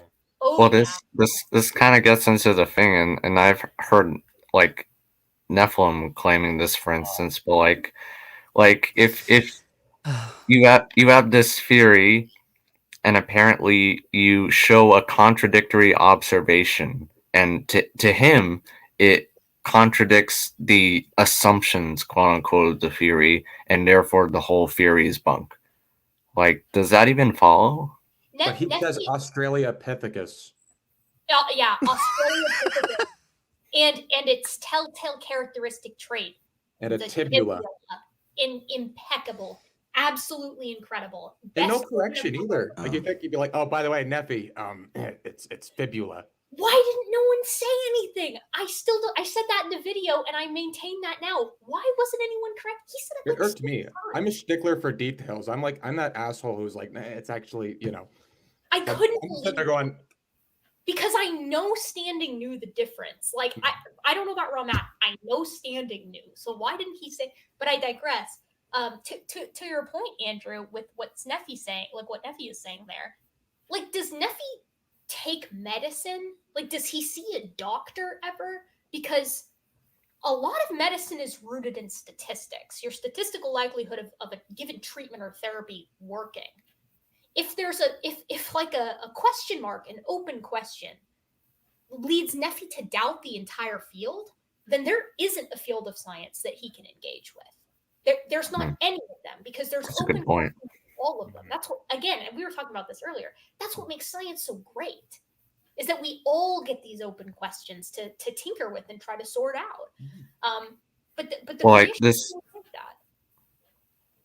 or like when they bring up like, oh, abiogenesis hasn't been solved for 70 years or whatnot. Like I always bring up this example. Okay, well we've been trying to find a theory of quantum gravity for over half a century, even more. Does that mean it doesn't exist? Yep. Well, and to that point too, I mean, and they really don't like when you bring this up, but Sygart creates a great dichotomy when he discusses. Sygart's a theistic evolutionist or evolution creationist, and he tends to take the stance where he's like, okay, if you don't, even if we didn't solve abio, which we probably will, but even if we didn't solve it, that's not, I'm not trying to characterize Cy, I'm taking some of what Cy says and inserting some of my own position. I don't know what his opinions are on abio. That has zero bearing on evolutionary theory, which only acts on organisms that are and populations that are already in existence. Right. So it doesn't help you to poke holes in abiogenesis or try to poke holes in abiogenesis if you're trying to not be an ape or not say the earth is old or not say organisms change through time. Dealing with abio does nothing for you there. And the issue with it, because some of our mutual friends, I use that term very loosely there, Andrew, but they like to propose that you got to start with abio. That's not how anything in science works. You start with the area of understanding that you have the most data for, and you work backward. Yep. It doesn't make any sense to start where the holes are or where the gaps are. You start with what you know. And that's going to be our fossil record, the genetics, the genetic relationship with the body. Go ahead, Tital. Can you imagine telling a musician like you have to explain where the molecules in the air come from to the sound to travel? Like, yeah. What? You can't play that song. You got to explain those molecules. Exactly, right? I mean, and as if this is some like galaxy brain take too. That's how it's supposed. Like, well, you haven't figured out how life started, so you can't talk about evolution. Okay, well then we can't do anything in biology at all. You have to start with the Big Bang. Yeah, you got to start with the Big Bang, right? Or sorry. Like Newton and being like, no, Newton, you can't do optics and gravity and all that. Optics Big Bang first, bro. Come on. This is an optics-free zone until we discover the details of the Big Bang. Pretty much. Oh wait, they don't believe in the Big Bang. So. Well, I would just say last thing, but like I think I might have connected the dots. Okay, so they believe in a god, or yeah, they believe in a god who is all powerful, all knowing, etc. And I think they're trying to impose that on scientific theories, and then basically bashing them when they realize they haven't achieved godhood. Yeah, like perhaps. Well, you know what I've found, at least with these kind of conversations with creationists and all this kind of stuff, and I was explaining this to a Christian friend of mine who she isn't really into all this kind of stuff. She just has like her faith is like her personal thing that her family does, whatever. But I remember having this conversation, and we were talking like evolution, and I made the point that if evolution didn't touch humans, no one would be arguing about this. Like no one loses sleep over whether a fruit fly has a common ancestor with a dog. Yeah. Or if a dog has a common ancestor with an alligator. No one's like, oh my God, this is like such a tough problem. It's the fact, like if we were to scan all the genomes and find common ancestry with all these animals, but then when we got to humans, it was like, we're not common with nobody. No, But you're that'll be- right, Direwolf. The second it involves humans, it gets personal and it threatens this idea Yeah. of being a special, unique creation. Yeah, and that's separate from the lowly animals. And that's why I found, like, you'll notice, and Erica, you probably know this, or everybody in this chat probably notices, like, it's easier for creationists to swallow the old Earth pill and the microevolution pill. Like, I've noticed, because I've talked to some religious folks who are like, oh yeah, I'm down with the billions of years. I'm down with, like, God creating different, like, families of animals and they evolve. But you know, it's, and you know, those, you know, and some of them will be like, oh, but other Christians say I'm a false Christian because I believe that, despite how much science they're denying to accommodate that belief.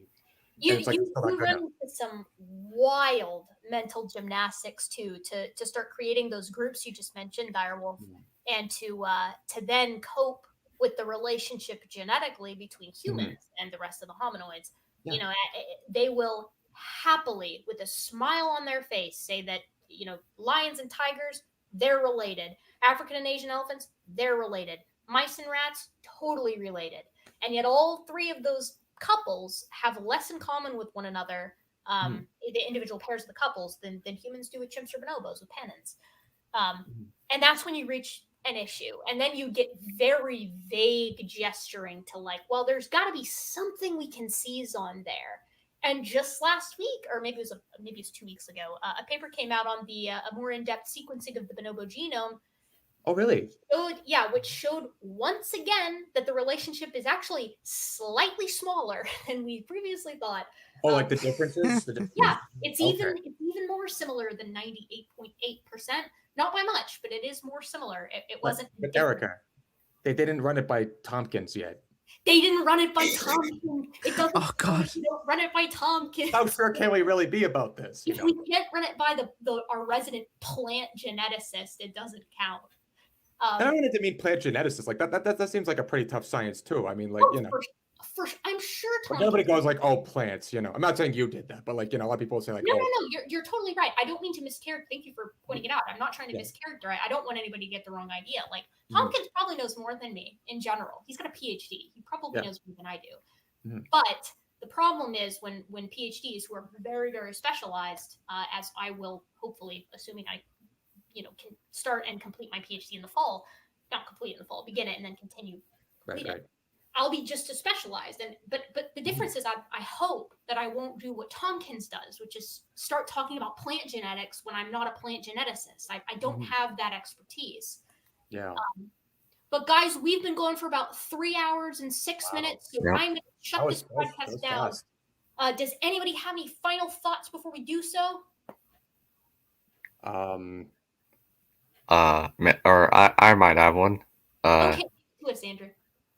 Don't let your beliefs become self-sealed, because then you'll think your beliefs aren't self-sealed, and not only that, but you'll start thinking other people's beliefs are self-sealed. Great point. Okay, guys, everyone take care. Gentle modern apes, all that jazz. Thanks for having me on. I would love to talk again. I hope you do another one of these. Yeah, I'm hoping to do this. Yeah, thanks for having us on. Last time, but this time I mean it. So